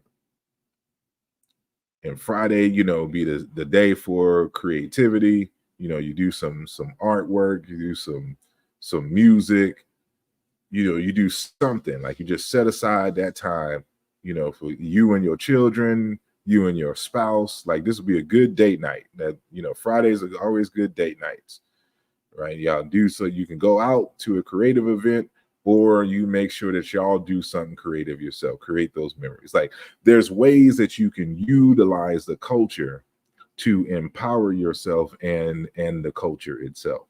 So this is, when we just say Sunday, Monday, Tuesdays, means nothing to us. These aren't our words, these aren't our days, these aren't our deities. Like Thor, for Thor's day, Tuesday is really God's day, right? But here's Sunday And then of course Saturn, like these don't mean anything to us, but Umoja means something. This can be, Sunday we can set aside for community gathering, right?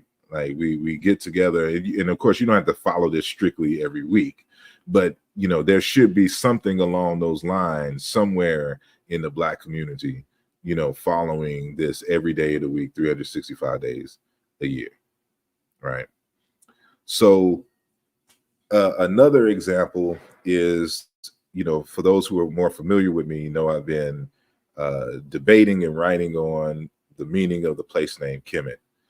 But out of that research comes a new paradigm and philosophy and practice, which I call Chikab, right?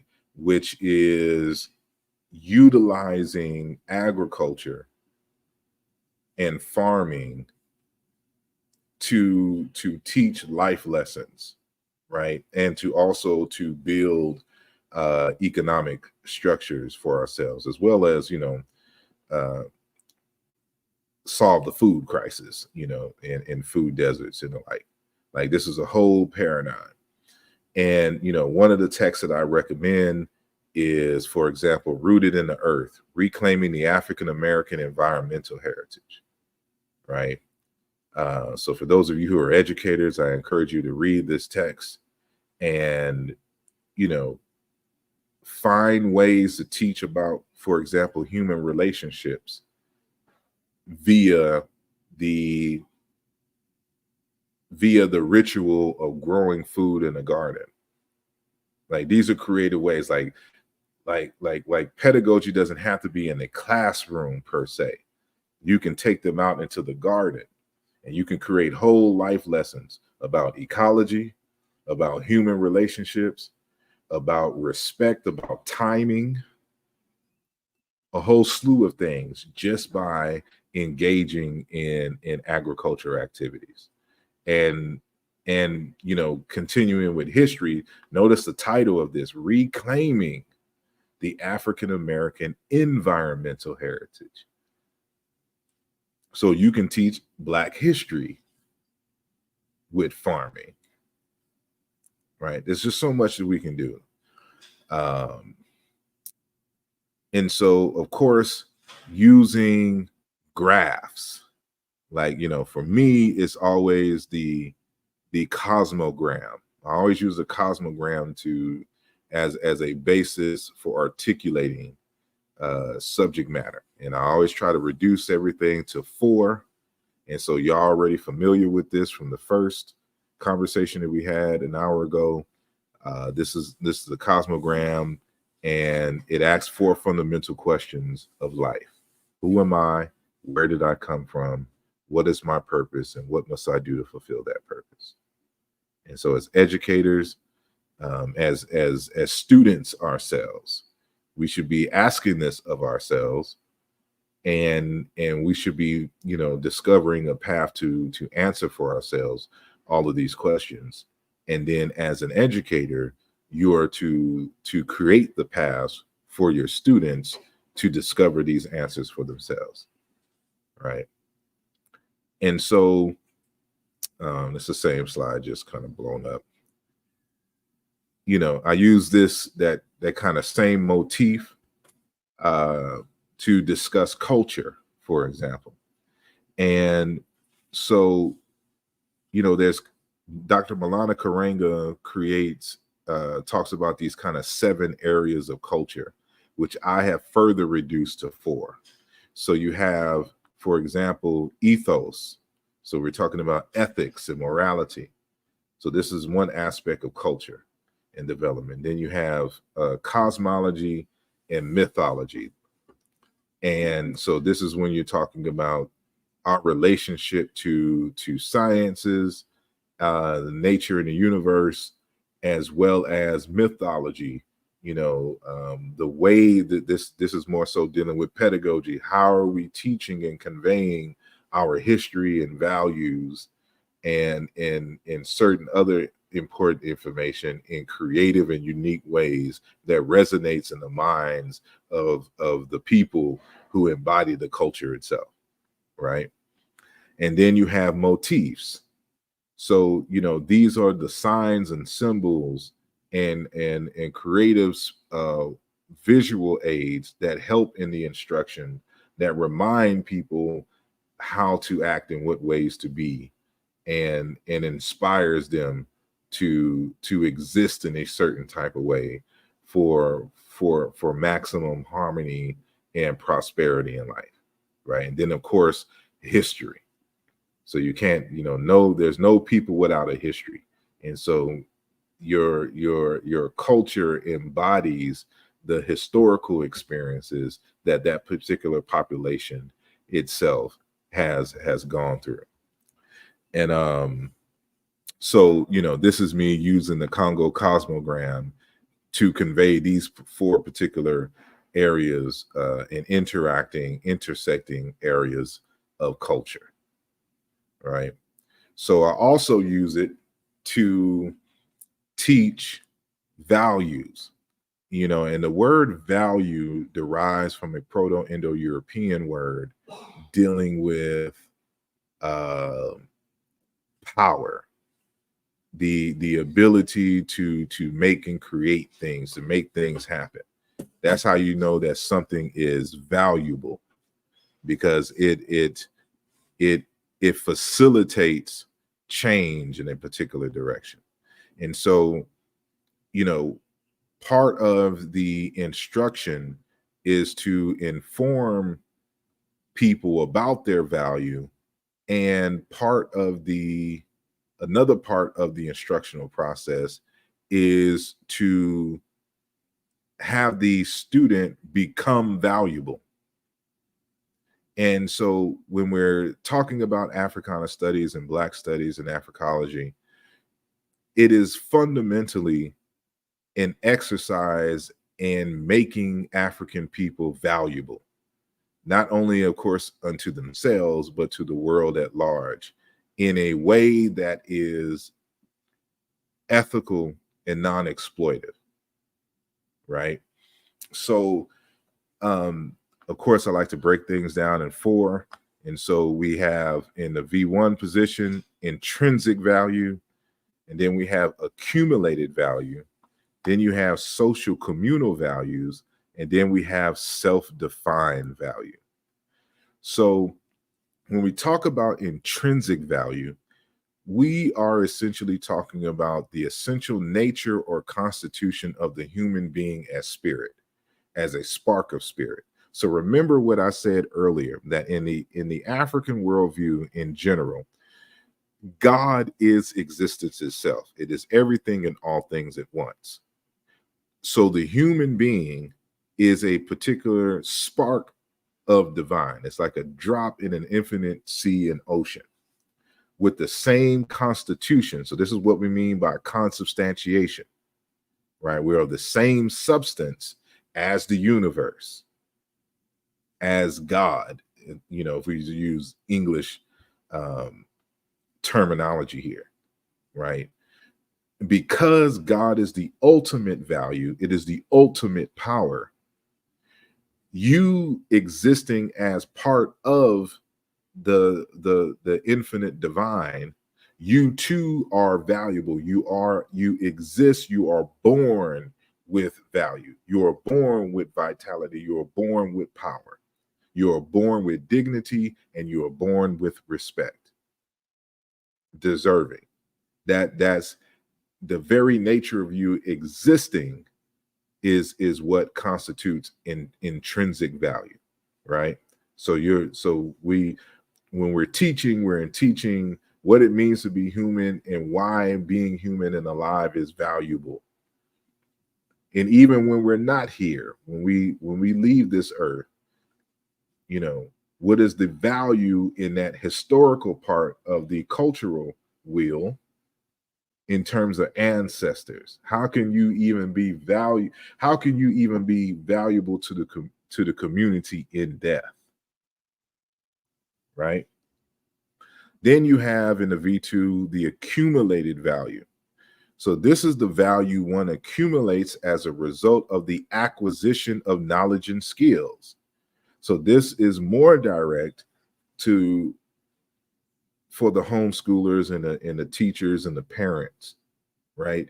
So you're setting your children up to develop knowledges and skill sets so that they are seen as valuable to the community and the family, because of course the goal is for them to grow up and to start a family of their own.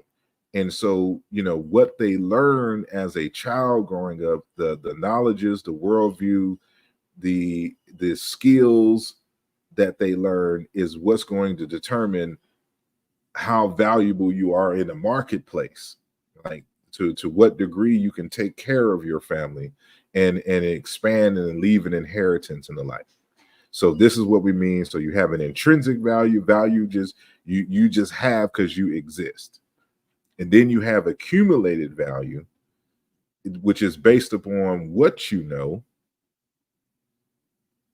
and what skill sets you possess. Right. And so, you know, this is of course going to fluctuate. But of course, individuals exist within a communal context. And so when we talk about, you know, the individual being a person in community, that community now has a particular value. So this is what we mean by the culture. The culture is the articulation and the organization of the inherent intrinsic values and accumulated values of the individuals which constitute the culture in the community. So the values that the collective corporate community has agreed upon over the years to be the ethos that defines them as a collective, right? So this is what we mean by social and communal values. And then lastly, the self-defined value. So you're going to have to live a little bit and discover who you are, because of course, as parents, as teachers, you know, we have an idea of who you are, and you know, we know to a certain extent of what's important to you and what you're going to need to be able to thrive in this society. But only you can truly answer for yourself who you are and what do you bring that others may not see that is in fact valuable. And so I want to give an example of the last set of value from this text from Dr. Chilemalema Mukinge, titled Muntu wa Nzambi, Portrait of Human as God's Special Creation. And in this text, he's of the Baluba people out of the Democratic Republic of Congo. And he's talking about the naming process among the Luba people. And so there's a section in the text where he's talking about the maturity names and initiation names, right? And so I have highlighted here an important statement. He says, in the Luba tradition, when a son becomes of age, he selects for himself a name to be added to the given birth name. Now, of course, when we are born, we inherit a name that our mothers and fathers have given us. And so, you know, in the African tradition, names have meaning.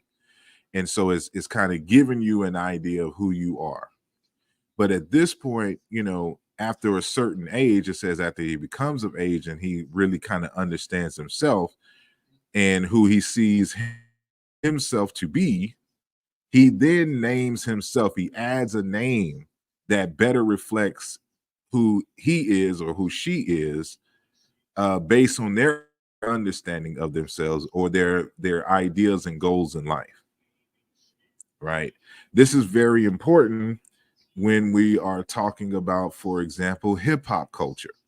So there's a lecture of the MC KRS-One, a hip hopper rapper out of the Bronx, who did a lecture at Temple University in 2004. And you know, he's talking about this idea of identity, right? And within of the philosophy of hip hop context. And he's asking, he's, you know, when it talks about, he's talking about Eminem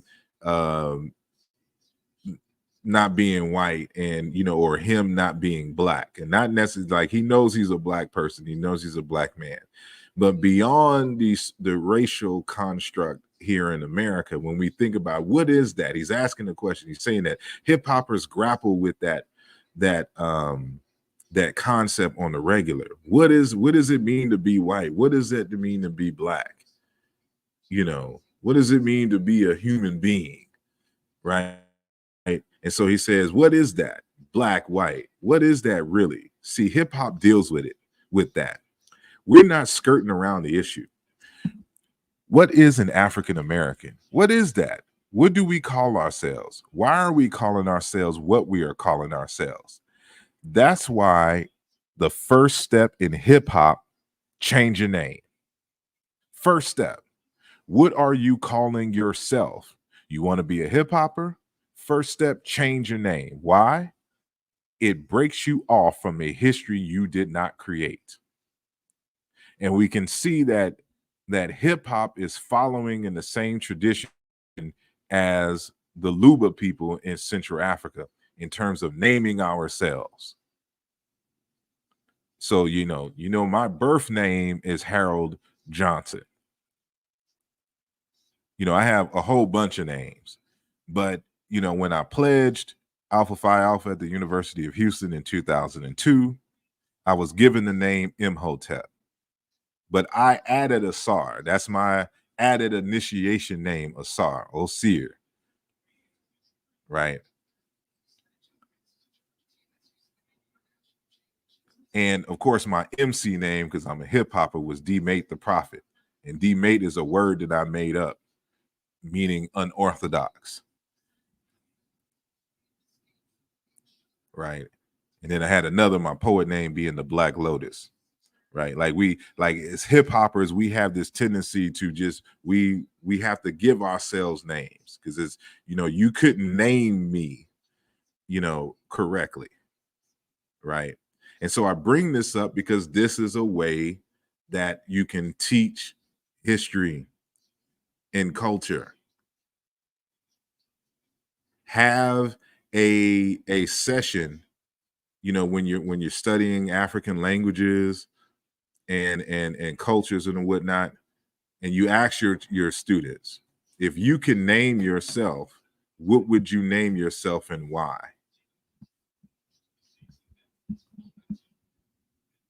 And so this is part of the process, right? And so, you know, I use this to, you know, talk about, you know, curriculum in a sense. So you can use it in terms of philosophy, science, art, and purpose. And that's the whole Madu Ndela model, which is a Chiluba Bantu way of saying better nature, the study of nature. So how do we integrate this in a cyclical way? You know, what kind of aspects do we do? So this is what I had before I created the Ogun model, right? And so, you know, helping the student find their purpose. So like we can see this diagram on the left hand side. So it's saying, you know, is when we talk about your purpose, is represented by this green star, it's the intersection of what you love doing, what the world needs, what are you good at, and what you can get paid for. So once you understand all four of these, then you will have discovered your purpose. And so, you know, within that conversation, of course, is passion, your sense of mission, your vocation, and profession. Because we want our students to find a sense or strengthen their sense of purpose in life. Because once you have a purpose, then you'll be able to better endure the challenges that are inevitable in all areas of life. It is the purpose, the understanding of goal and accomplishing those goals that allow you to navigate through the turmoil, the 1001 conflicts of life, right? And so this is, and this may be, I don't know if this is my last slide. No, it's not my last slide. But when it comes to the human relational aspect of life, knowing what the community needs, I started looking into male-female relationships. And as many of you know, in 2015, I published a book titled Where is the Love? How Language Can Reorient Us Back to Love's Purpose. And, while it is not like an instructional book on how to be and live together, I'm more so examining from a language standpoint and a cultural standpoint what love is, right? But, doing that study, it allowed for me to really kind of evaluate and to look at the crisis that we have, that of course I experienced in my own life and with my family, in which many of us may have encountered through our lives, dealing with each other. And of course, I'm not a woman, so I don't really speak on women things. I'm concerned as a man and as a father about the way that us Black men move and navigate in the world. And so there was this constant discussion about submission in a relationship. And these are talking points from Christianity that's really just kind of permeated throughout the blogosphere and the social media sphere. But the question being about, should a woman submit to a man in a relationship and to or at least to her husband in the context of a marriage and the like. And what I found is that really people don't even know what the idea of submission is. And submission has to deal with being under the mission, to submit to the mission. That's literally what the word means. You can go to the online etymological dictionary and you can see how the word has evolved, but that's literally what it means, to submit to the mission. So when a woman is supposed to submit to her husband, he is really only the vehicle, the personification of what the mission is. The problem is a lot of us men are trying to enter into relationships with no mission. We just love the way the sister looks, how she, smells, maybe even how she treats us, all good things. However, if you're going to enter into a marriage, for example, or in a relationship, there has to be a mission, because marriages are cultural institutions, and you are creating an institution that is going to affect the community. And so this has been this is one of the reasons, excuse me, let me back up.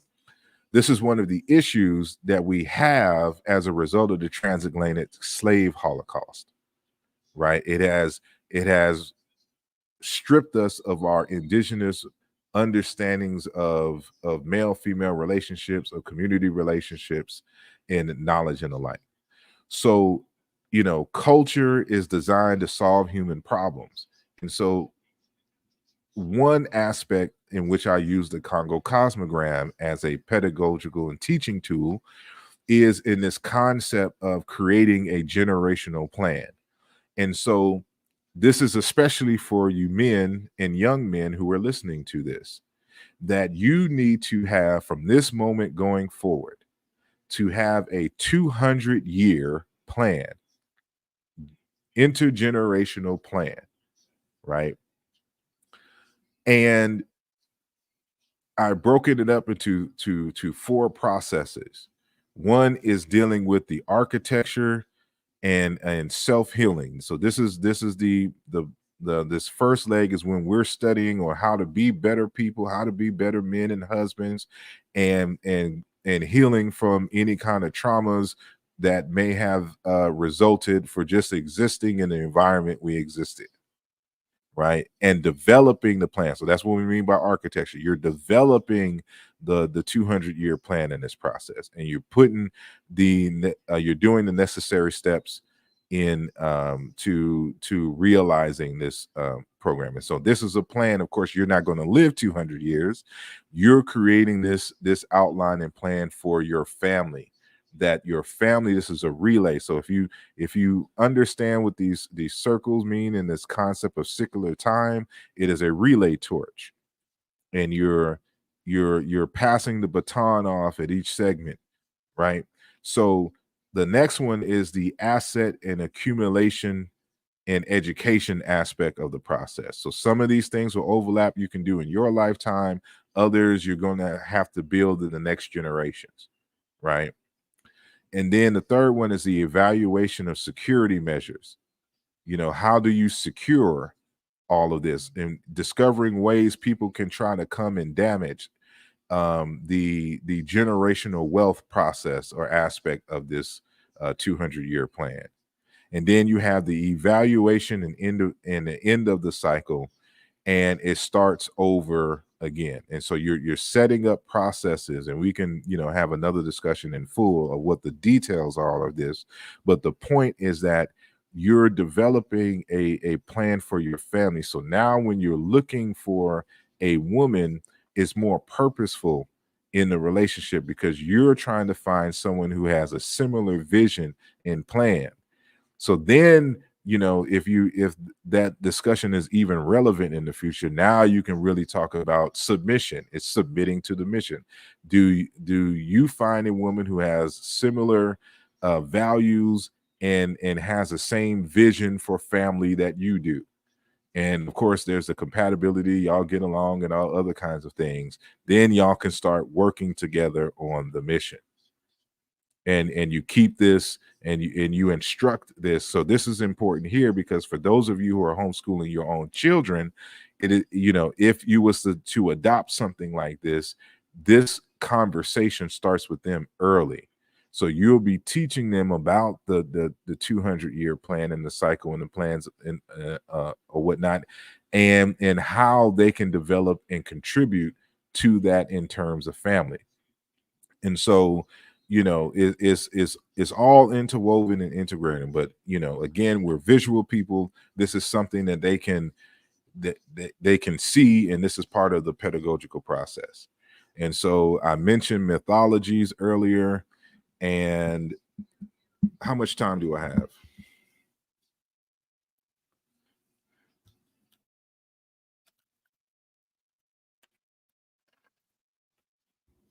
Are you there? Yes, I'm here. Okay. So this session was supposed to go from 2:15 until 3:15. So you're right around the time. So, you know, I'll if you just want to stop take here. your time to go over your points, No, and then just let I us kind know of when talked you're ready about to break. mythology already. So that was going to be the end of it. I was just going to get into the details of mythology and the like. But I just want to end with recommending some more books, like Agropolis, the social, political, and Well, let me environmental say this. dimensions of Anybody urban who has agriculture. questions, anyone who has questions, go ahead and start putting your questions into the chat box so that we can see them when Brother Asar finishes his book recommendations. So anyone who has questions, start putting those questions in the chat box, please. No problem. Agriculture and urban planning, generating livelihoods and food security, land and power, sustainable agriculture and African Americans. You know, a lot of history here, how to utilize land, because of course part of that economic end of the education is buying up land and how to utilize land in very efficient ways. So land and power. And of course, I mentioned the book Rooted in the Earth, Reclaiming the African American Environmental Heritage. And then these series of books, Beyond You and Me, Inspirations and Wisdom for Building Community, Designing Ecological Habits, Creating a Sense of Place, The Song of the Earth, a synthesis of the scientific and spiritual worldviews, and Gaian Economics, Living Well Within Planetary Limits. And, you know, these books have contributions from authors from around the world, not just Africa and the United States, just around the world in general. And so those will be some good texts, some particular interests and strategies on how to implement many of the things that we talked about today. And so I'll end with that so we can go on to the next segment.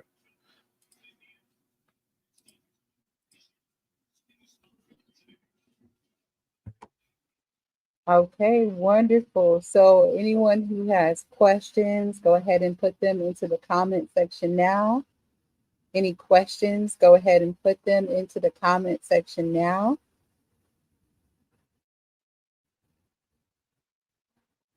Okay, if there are no questions, then we'll come back at the 30-minute mark. Is that okay for you, Brother Asar? Yes, it is. I'm trying not to be Okay, so everybody, long. we'll be back at the 30-minute mark. All righty. Hotep.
Just keep your head high and your fist up, we gon' shine.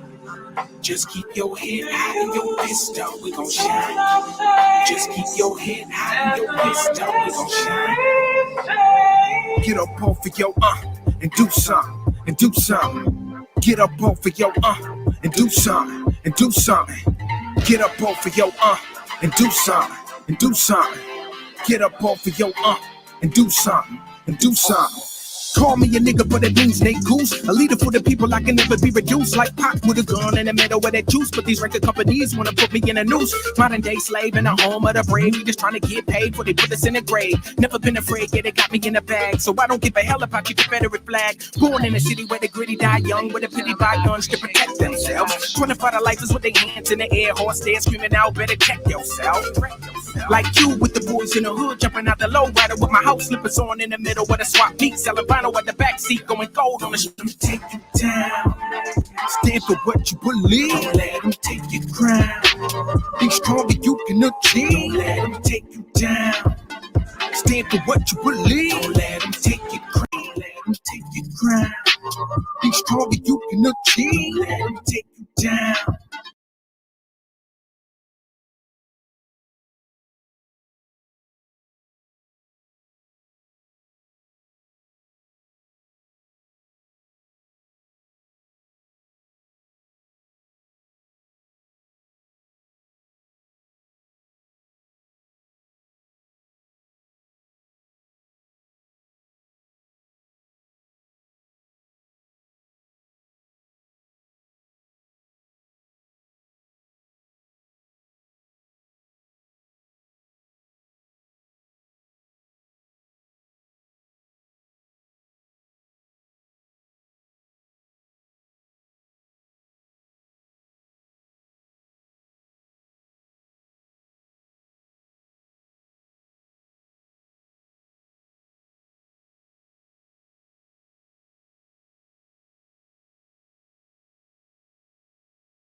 Welcome back, everyone. Welcome back. Welcome back. Welcome back to the Whole Living Academy Kwanzaa Community Workshops. Habaragani, Brother Asar, Habaragani.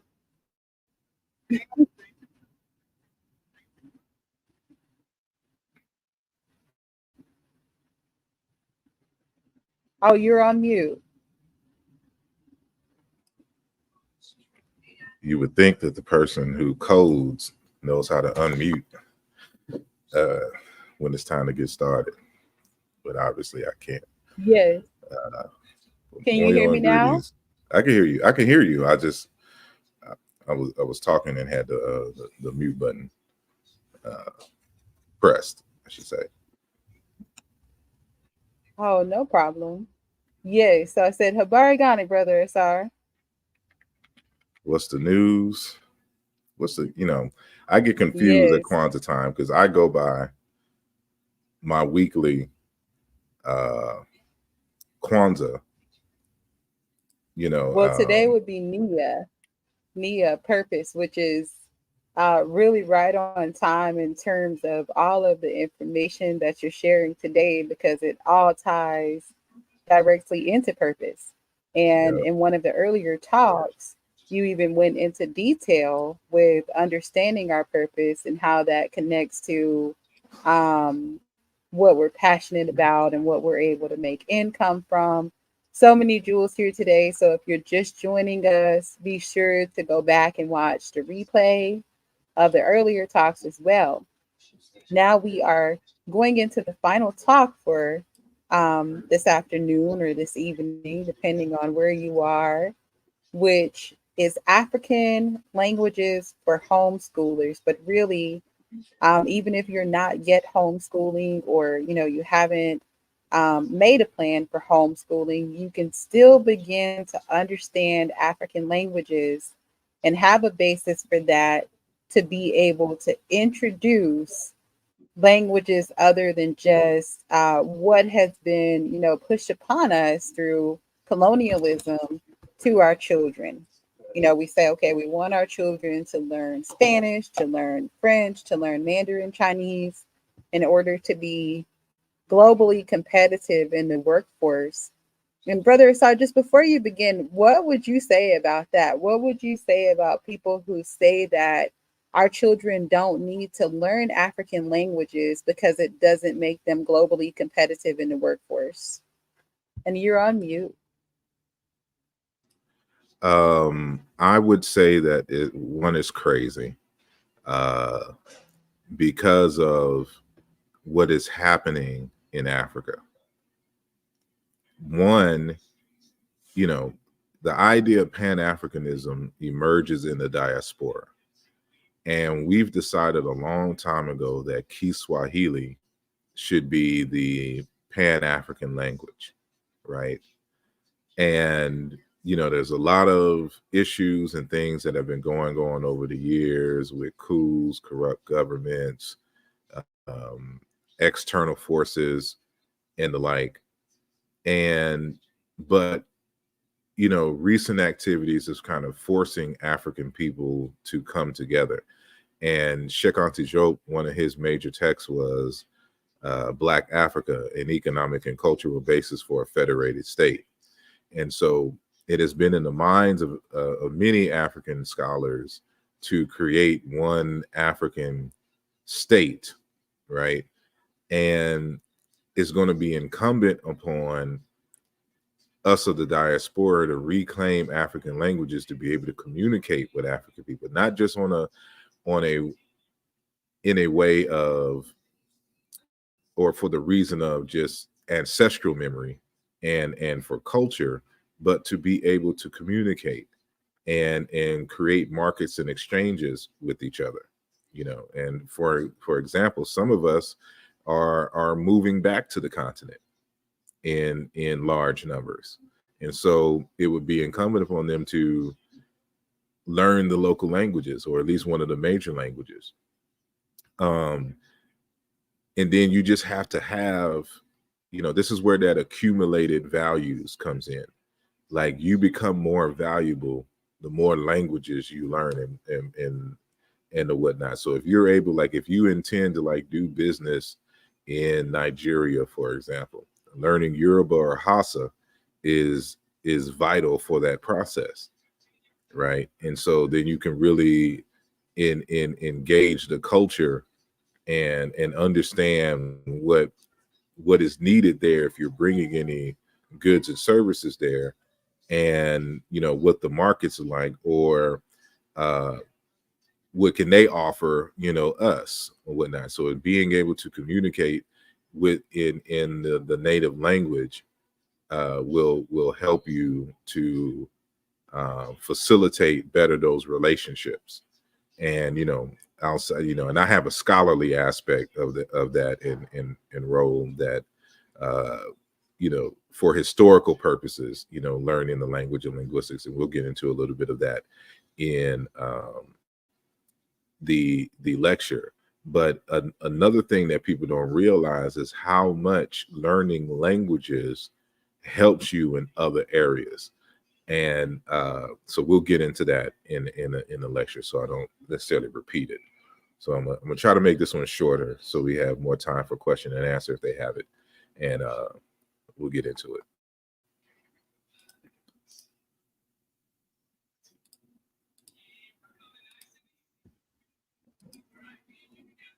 Are you still there? Yeah, so Brother Okay. Asar is just getting ready to jump into the lecture. And again, this is Introduction to African Languages for Homeschoolers, but, you know, really an introduction to African languages for all of us. I'm sure all of you are learning from home right now. So you get a little bit of experience with, you know, starting to see what it's like, you know, for those homeschooling students. Just like this, you know, students are able to learn with Whole Living Academy in terms of being able to have an interactive session with qualified instructors and receive feedback, ask questions, and be able to grow and socialize together. So please check us out at wholelivingacademy.com, WHOLE, livingacademy.com, if you have any children pre-K through 12th grade. And we are going to jump right into the lecture with Brother Asar, African Languages as Sources of Power. Yeah, I kind of changed the title at last minute, but I wanted to convey this aspect of learning African languages. And, you know, we won't be able to go too deep because, you know, when you say African languages, there's thousands of languages. So which African language? You know, I would have to do, you know, like a segment on just one language to kind of get a feel for it. So I want to take it in a slightly different direction, but still relevant to the nature of homeschooling, right? And so, you know, as I mentioned before, you know, I am a computer scientist who also studies language and linguistics. And language and linguistics is important for computer sciences because in the modern era, you have, you know, especially a lot of technology that does translations. And, you know, you have to know how to program and to teach the computer how to recognize patterns and anticipate, you know, words in a sentence. Like if you was to ever like type into Google and you type in a word and it kind of anticipates what you're going to type next based upon its experience with users. You kind of see that in Microsoft Word, for example. So, you know, but we're getting to the point where, you know, a lot of African countries are removing the colonial languages as the primary languages of instruction. So you know, if you can do all of this, for example, in Kiswahili and develop software using Kiswahili terms and a lot in developing keyboards, those are technology opportunities that come about as a result of learning this particular skill set. And so, but when people think of language, they only think of like what we speak, but they don't understand that mathematics is a language. And by studying other human languages, it helps to better equip you for understanding mathematics, because there's two types of languages. There are formal languages and informal languages. And an informal language is like English, Kiswahili, Yoruba, Spanish, you know, Japanese, etc. These are human languages. But then you have formal languages like the software languages, like if you're talking about .NET or Python, etc., right? Java, you know, these are formal languages, but also mathematics is a language. And so when I define mathematics simply as a formal language that informs us about the relationship between symbols and their ability to aid in the creation of models that allow us to reason about reality, right? And so mathematics, when you see in all these kinds of symbols, there's a grammar and syntax to how you write mathematical formulas. They follow a logical process like all languages do. And so when you're talking about the language of the logic of language, you're just talking about the order, the syntax order of how words must be put together for a speech community to understand each other, right?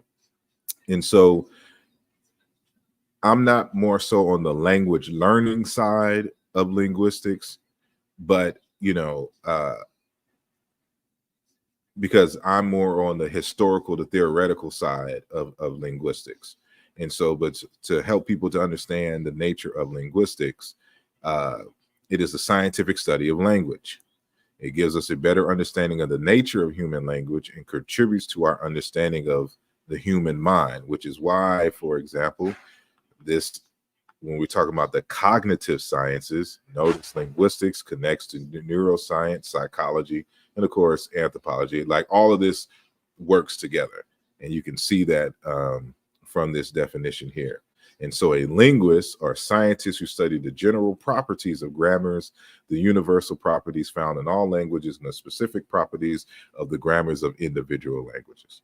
So I don't expect any of y'all to be teaching your kids how to do linguistics as a field of study, but it's relevant to this particular topic that we have here. So we have the different branches of linguistics. So sociolinguistics, applied linguistics, computational linguistics, psycholinguistics, stylistics, historical linguistics, and comparative linguistics. And these are often combined into historical comparative linguistics. And this is the area that I primarily am in. So if we're talking about learning the language and teaching language, now you're in applied linguistics in terms of language learning, second language learning, or just fundamental language learning. Like you may have a situation where somebody has a particular type of learning disability, either a learning disability or they have some kind of ailment that prevents them from fully realizing their cognitive abilities. And you're trying to teach them to be able to communicate. So like, you know, people who are special needs or people who have been in accidents and they're trying to relearn how to walk and talk and all of that falls into applied linguistics, right? And so these are the academic areas of linguistics broken down into theoretical, interdisciplinary linguistics, and applied linguistics. And so applied linguistics here to foreign language education, translation studies, lexicography. So if you're trying to create a dictionary, word list, and all that, translation studies. So this is where it's important. Like if you want to know African languages, say there's books in English that you need to translate into an African language, right? Or vice versa. You know, you having the ability to speak a foreign language allows for you to communicate and to bring about ideas. There's a whole bunch of texts in Africa that are written in the indigenous languages that, you know, need translating into English.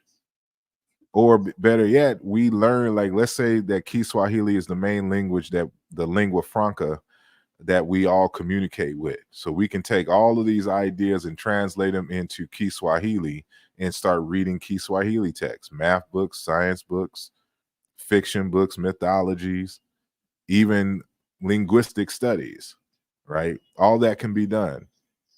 And so, you know, the subfields of applied linguistics, first language education, second language education, foreign language education, clinical linguistics, language testing, language at work and in law, workplace communication, language planning, forensic linguistics, literary stylistics, language information and effect, critical discourse analysis, translation and interpretation, information design, lexicography, right? Like, you know, you learning a language isn't just for its own sake. There's value. There's so many things you can do when you learn, you know, 2 or more languages. And that's what I'm trying to convey here, even in terms of the African space.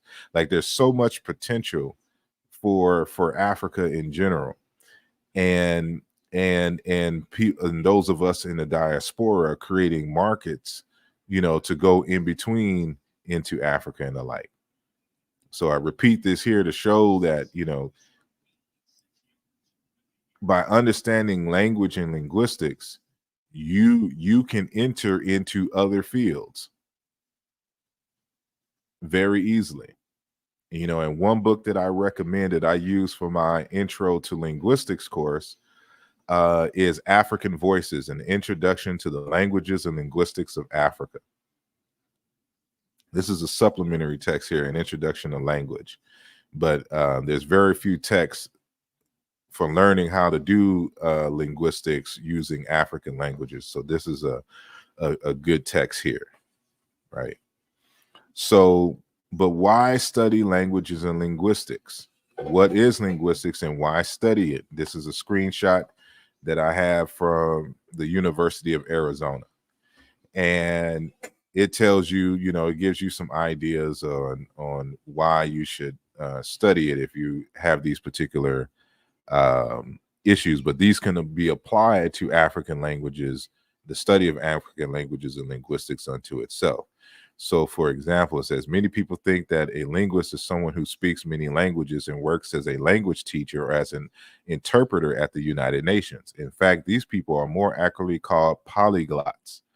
While many linguists are polyglots, the focus of linguistics is about the structure, use, and psychology of language in general.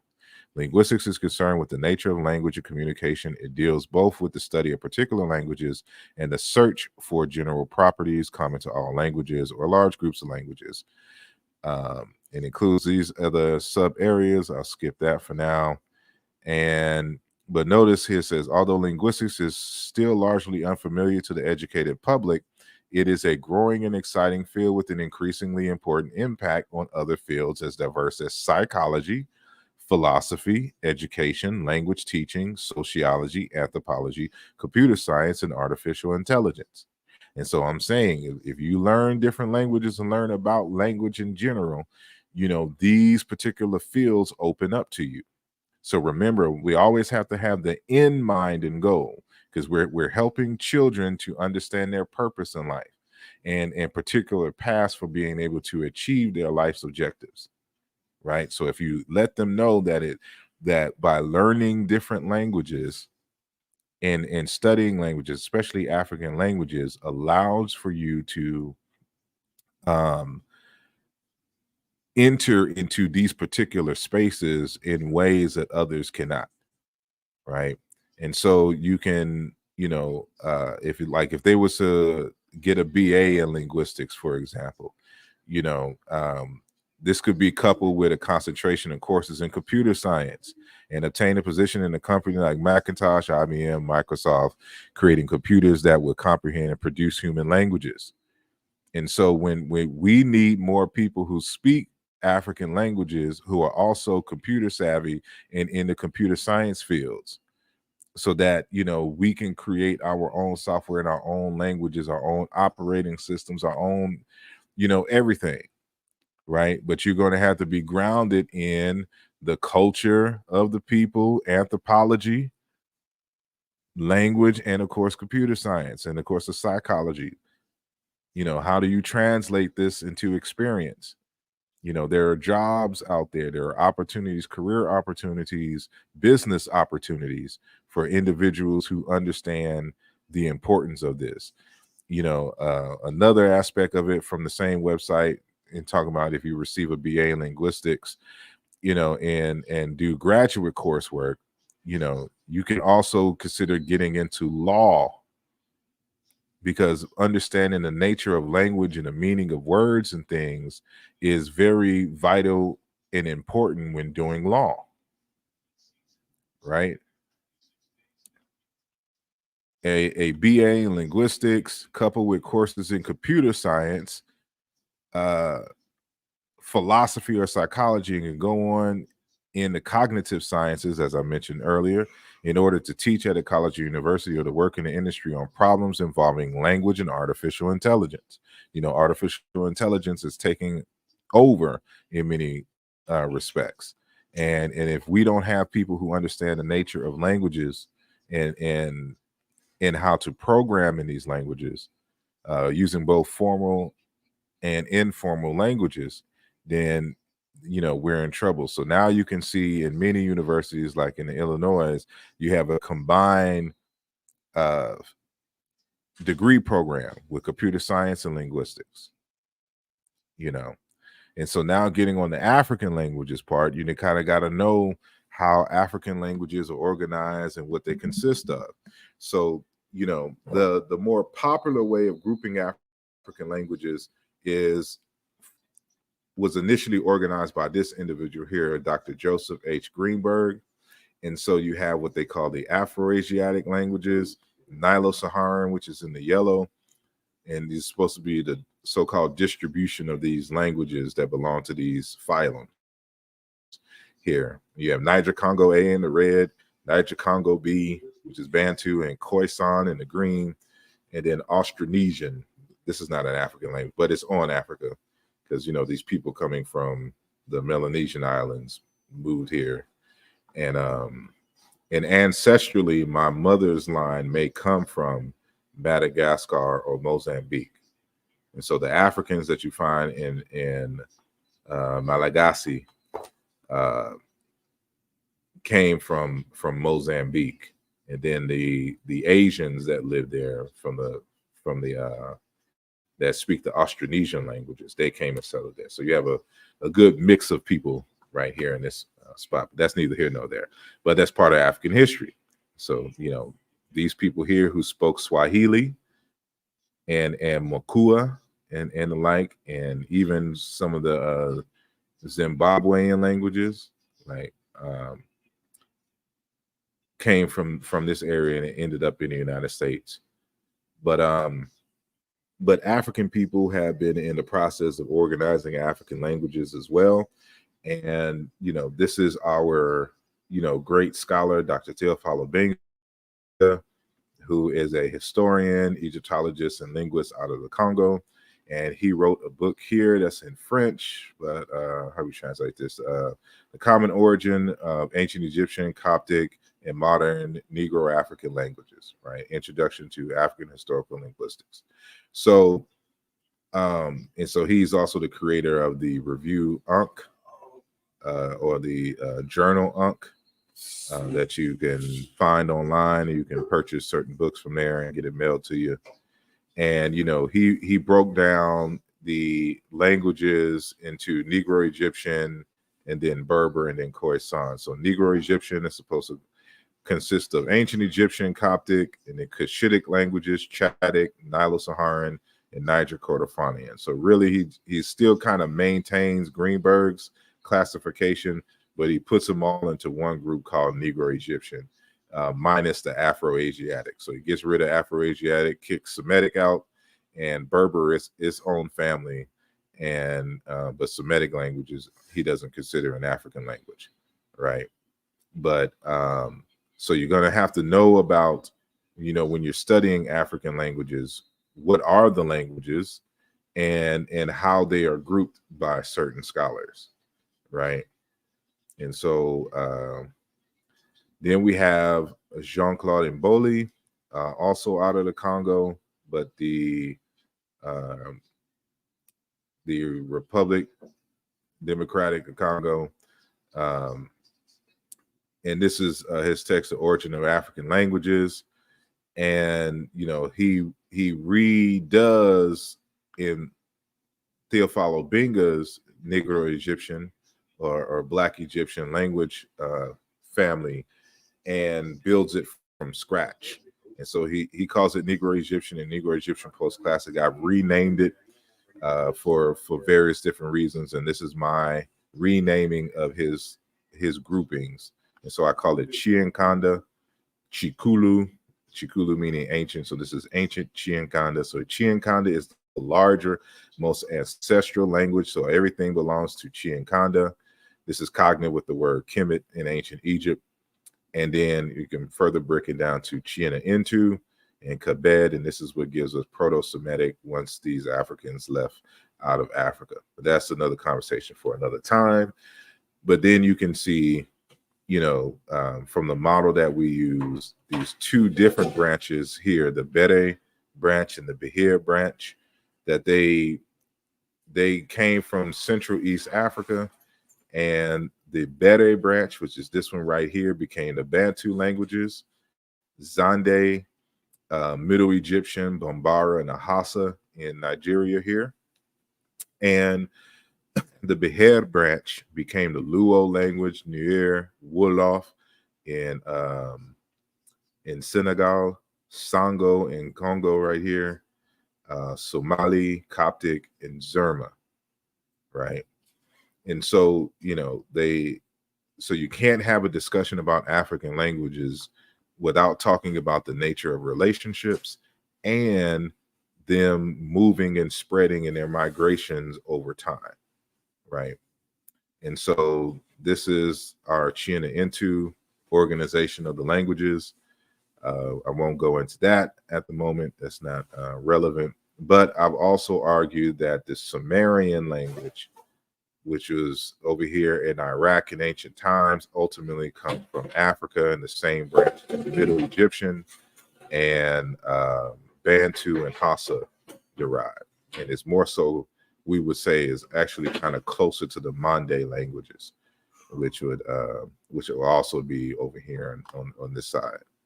And so, but the study of African languages also informs us about Indo-European languages. And Mboli, he in this book here, in the last chapter, he does a preliminary analysis and shows that Proto-Indo-European also derives from African languages in relatively recent history. And so he's coming out with a book in, I believe, March of next year, focusing on that in Semitic languages in relation to Negro Egyptian. And so, but he's not the first to make these connections between Indo-European languages and Niger-Congo, for example, or African languages. So this is GJK Campbell-Dunn, Dr. GJK Campbell-Dunn, and I have a video interview, online interview with this author on my channel, which you can check out as well. But he wrote a book, Comparative Linguistics, Indo-European and Niger-Congo. And I bring this up because, when we're talking about African languages, you may not realize that even the English that you speak, it has traces of the old African tongues. Some of the words that we're using, whether it's from the Latin branch or the Germanic branch, are indigenous African words. And so, when you're teaching these African languages, if you are savvy enough to study historical comparative linguistics and know about Indo-European as well as African languages, you'll be able to show those connections between, for example, Greek and Latin and Niger-Congo languages, or Negro-Egyptian languages, right? So this is even a text here from Melo and Zaitu Hosias, and this is in French, but it's saying that the Bantu roots or the Bantu origins of Latin, right? And so there's many words that you'll find in the Latin languages, like when you speak Spanish or Portuguese or French, that, you know, are in fact indigenous African words. And so there's plenty of text of that. And then here's another text, Comparative Lexical Study of Sumerian and Intu or Bantu languages, Sumerian, the Sanskrit of the African Intu languages. This came out in 1935, and there has been since some texts that support this text, including my latest text, Race and Identity in Ancient Egypt, Volume 1,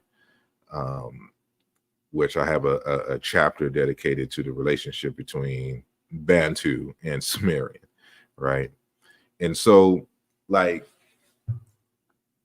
by understanding certain languages and speaking certain languages, you'll be able to make connections. For example, if we're doing any kind of lessons on the ancient Egyptians, for example, and you're trying to get into the psychology of the ancient Egyptians, and you're studying the words of the ancient Egyptians, you know, you'll be able to go back and forth to a modern African language and find the same concept, and then discuss it within the modern context of that particular language.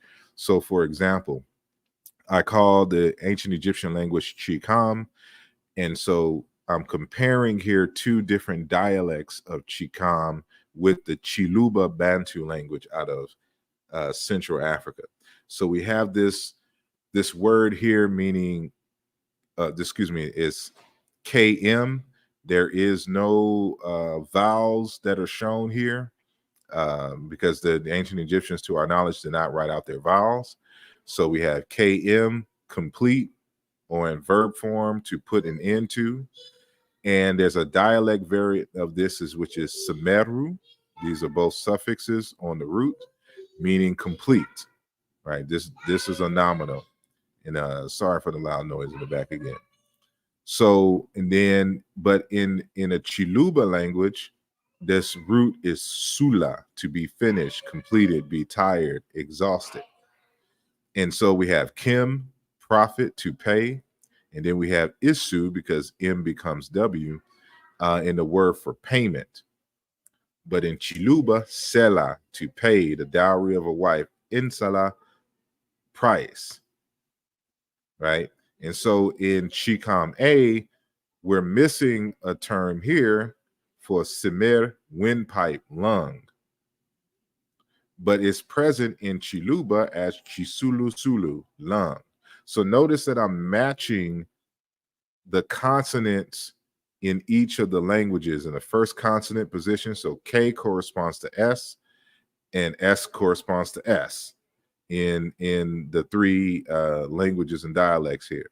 And M corresponds to M, and M corresponds to L in the second consonant position. So that's what you see over here. So I'm showing what goes together. So KSS, MML. KSS, MWL, because M turns into W intervocally. And then, although we're missing it here, we know that this dialect must have had the word and it disappeared because it's still present in Chiluba. So Chisulu Sulu, lung. And this word Kemet, meaning dorsal fin, is missing in Chikam B, but it's still present in Chiluba. So Musala Sala or Musalala, fin, flipper, right? So the study of African languages can help us to bridge the gap, because in order for this to be able to show these patterns, And we can do this for dozens upon hundreds of words between Egyptian and Chiluba and Bantu in general. This tells us that the ancient Egyptians and the Baluba people, they had to have descended from the same ancestor in order to have inherited all of these same words that just are pronounced differently because languages diverge in terms of pronunciation over time, right? And so even when it comes to words for human being in person, like the ancient Egyptians, they called themselves remech, and the ch is a suffix on the root. But in Bantu languages, they call themselves Bantu. So that tu becomes the R in ancient Egyptian. And there's a whole process I won't go into now. But the form of remech is still present in Chiluba. So the word remech means a man, husband, or a human being. In Coptic, it is pronounced Rome, meaning man or husband. But in Chiluba, it is Lume or Luma, male or masculine. Mulume, husband, man. Chilume, sperm. Right? So so understanding these relationships, see, Chiluba is a Chibantu language here that the Bantu and the ancient Egyptian derive from the same ancestral parent.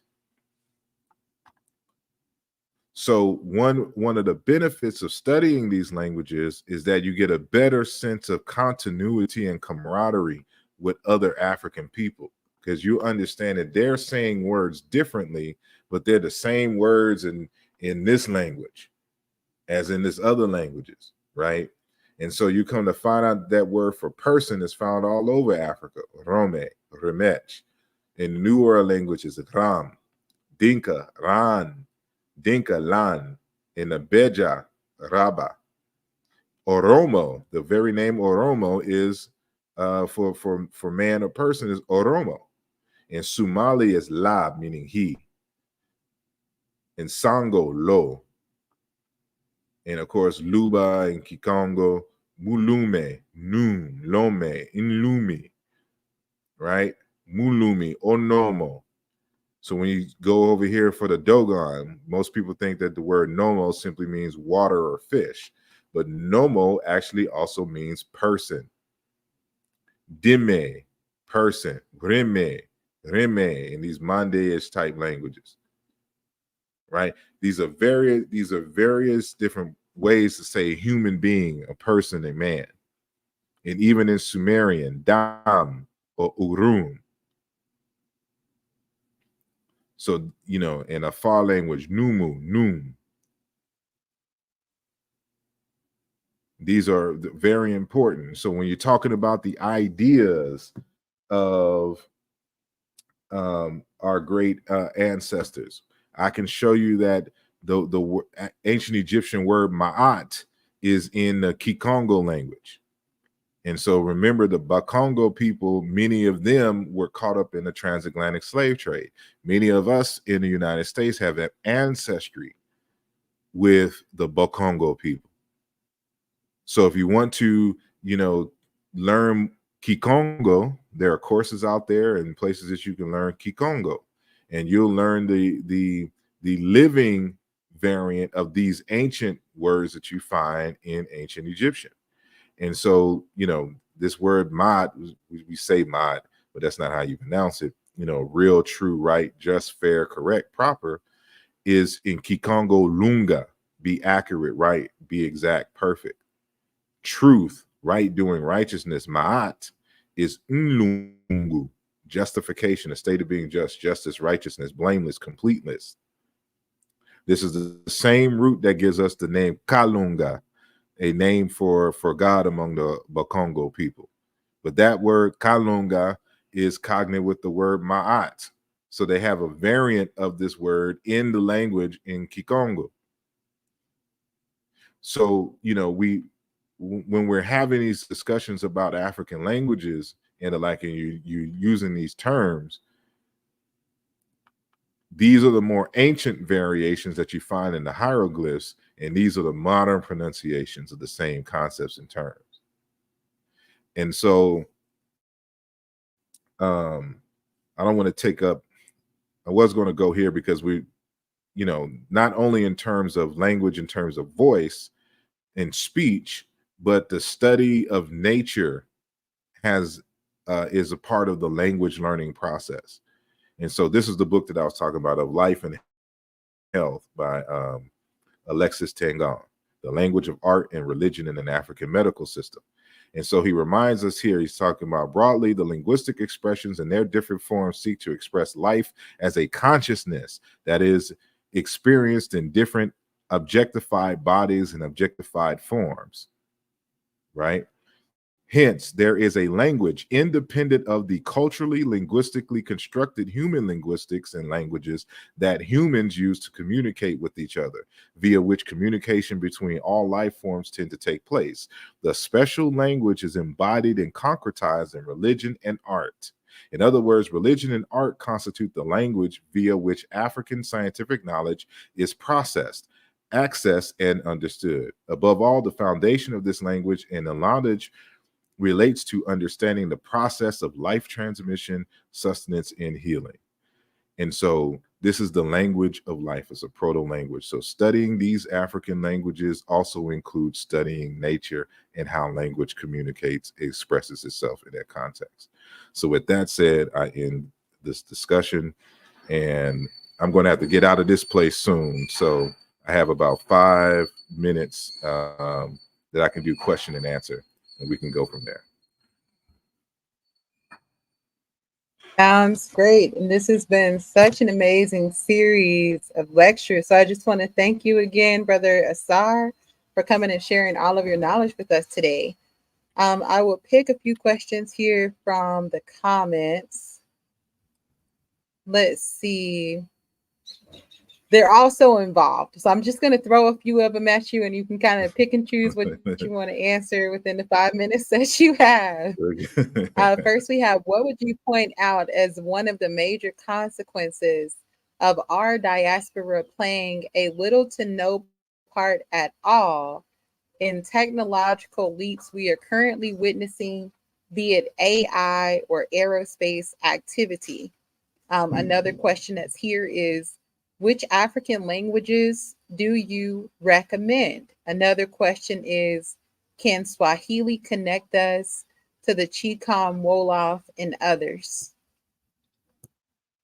So I recommend for study Kiswahili and Yoruba.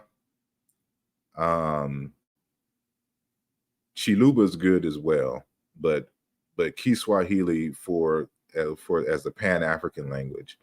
And yes, it will connect you to ancient Egyptian, like all Bantu languages will connect you to the ancient Egyptian, so, or the Chicam. So, and as far as the first question is concerned, I don't think that we're not part of that process. It's just that we are part of that process in terms of being employees and not owning our own companies. But that's a whole rabbit hole that we would have to go down for why, you know, we don't own those kind of companies, and the amount of money that has been raised and funded for these tech startups that they don't give the Black tech startups. So that's a whole different conversation. But we're there. You may just not know of them, and they're integral to those processes. But as far as like owning the company, owning the Googles and the open AIs and stuff like that, that's a different conversation.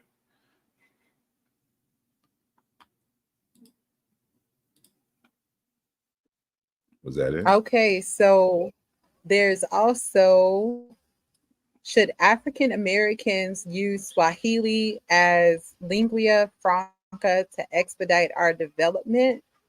And someone put more of a comment, who said Africans are not involved in modern technology? Yeah, that's what I'm saying, that we are, and it's in different ways, and maybe, you know, you have to do a workshop or something like that, highlighting those individuals. And you might want to also join a Facebook page that a few friends and I started called Black Science Month. And you can look it up on Facebook. It's called Black Science Month. And that's all we do is highlight African and Black people in general in the science spaces. And so those who are integral in certain types of technologies and the like, we highlight them as well. So I would recommend joining that. But learning languages will help you learn math better, because you're thinking in terms of symbols. But learning meta nature will help you with math, because you learn to think and see in symbols and comparisons and the like. And so if I had time, I would have gone into that as well. But yeah.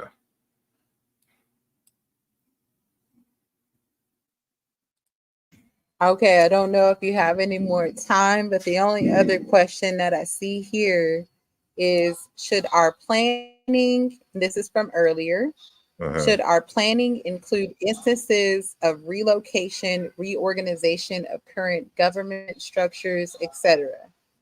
And this is when you made the statement that the men should have a 200-year plan. Oh, and there's a new question here. Do you know anything about the Kaita clan of West Africa, and is SOY Kaita related? Dr. Shamarka Keita. Yes, I'm familiar with the Keita clans, but Shamarka Keita, I believe, changed his name. That's not his birth name. So it's just like, Asar Imhotep is not my birth name. And the other question had to deal with the what did you say? The whether relocation, the relocation should be a part of the 200-year plan. Yes, I mean, there's it shouldn't be the plans. It just depends on what, if at minimum, because asking your family to move to another continent and stuff like that is, a bit much. But what you should do is convey it in a way that you're developing land, getting property, and setting up a space for family for those who want to go, but still set up something as equally here so they can go back and forth. And until, because you got to create a space and a system for them to thrive. You just can't say, what, I'm gonna hitch a ride on the next boat and go to Africa and everything's going to be all right. It's a bit more involved than that. But overall, there should be some of us where that is included in their plan to leave the United States and set up shop and integrate into Africa, and the movements and stuff is going on, because that's the future. That's where everything is growing. It is in Africa, and everybody else is wanting a piece of Africa except African Americans, which is crazy.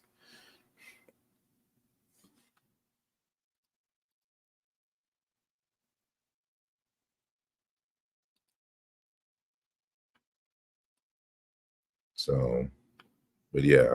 Okay, so I know you said that you're out of time. There is one more question that is in the box now. Would you like to take that last question? I'll take this last question. Ignore me if this is too unrelated, but I am a computer science major going into programming. Do you have any advice? I'm getting my first tech job. Ooh, that's been the debate.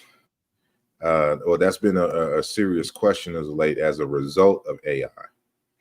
So if anything, I would definitely get familiar with AI and its processes.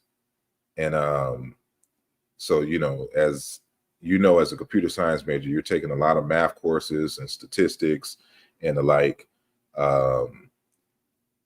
But again, a step above is, learning language and linguistics, because if the AI, you need more linguists to be programmers so that you can develop software to better do translations. And so especially if you are a a person who is well versed in African languages, you know, like trying to convey or trying to translate something into English is sometimes it just doesn't equate well in terms of certain concepts. So I would do a concentration or at least some courses in language and linguistics and look into artificial intelligence itself. You know, unless you're going more so on the hardware side, you know, then that's a whole different. I'm more on the programming side of computer science. So on the hardware side, I have nothing off the top of my head, but that's a common discourse. But yeah, so learning how to prompt and becoming, you know, learn to specialize in the prompt engineering, of course, cloud and security. Security is also going to be the thing. And then consider, you know, quantum computing, you know, look into quantum computing and that's one area that, you know, but now you're going to have to get into some physics, some quantum mechanics and the like. So it's no easy road, but that's it. And I see the question, how do they connect? You can connect with me. I have a website, asar.imhotep.com. And my email address is info at asarimhotep.com. And I'm on YouTube, I'm on Facebook. So I have a Facebook account under Asar Imhotep. And that's pretty much where you can, you know, you can find me. You can find me on YouTube, Twitter, Instagram.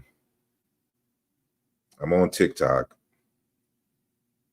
And of course Facebook. So those are the main ones that I frequent. But I appreciate your questions, and again the opportunity to share what little I know in the little time that I was granted. And so I hope that it was valuable to each and every one of you. And then of course, if you have any questions, you want to expand the conversation, just hit me up on one of those sites. So you can, if you hit me up at asarimhotep.com, there's on the contact page, you can send me an email or come directly to me.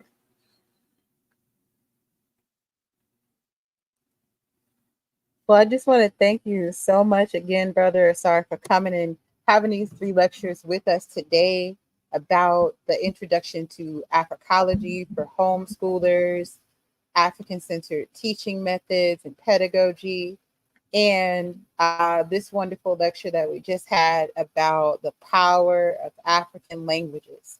Thank you so much for sharing all of your knowledge and all of your wisdom.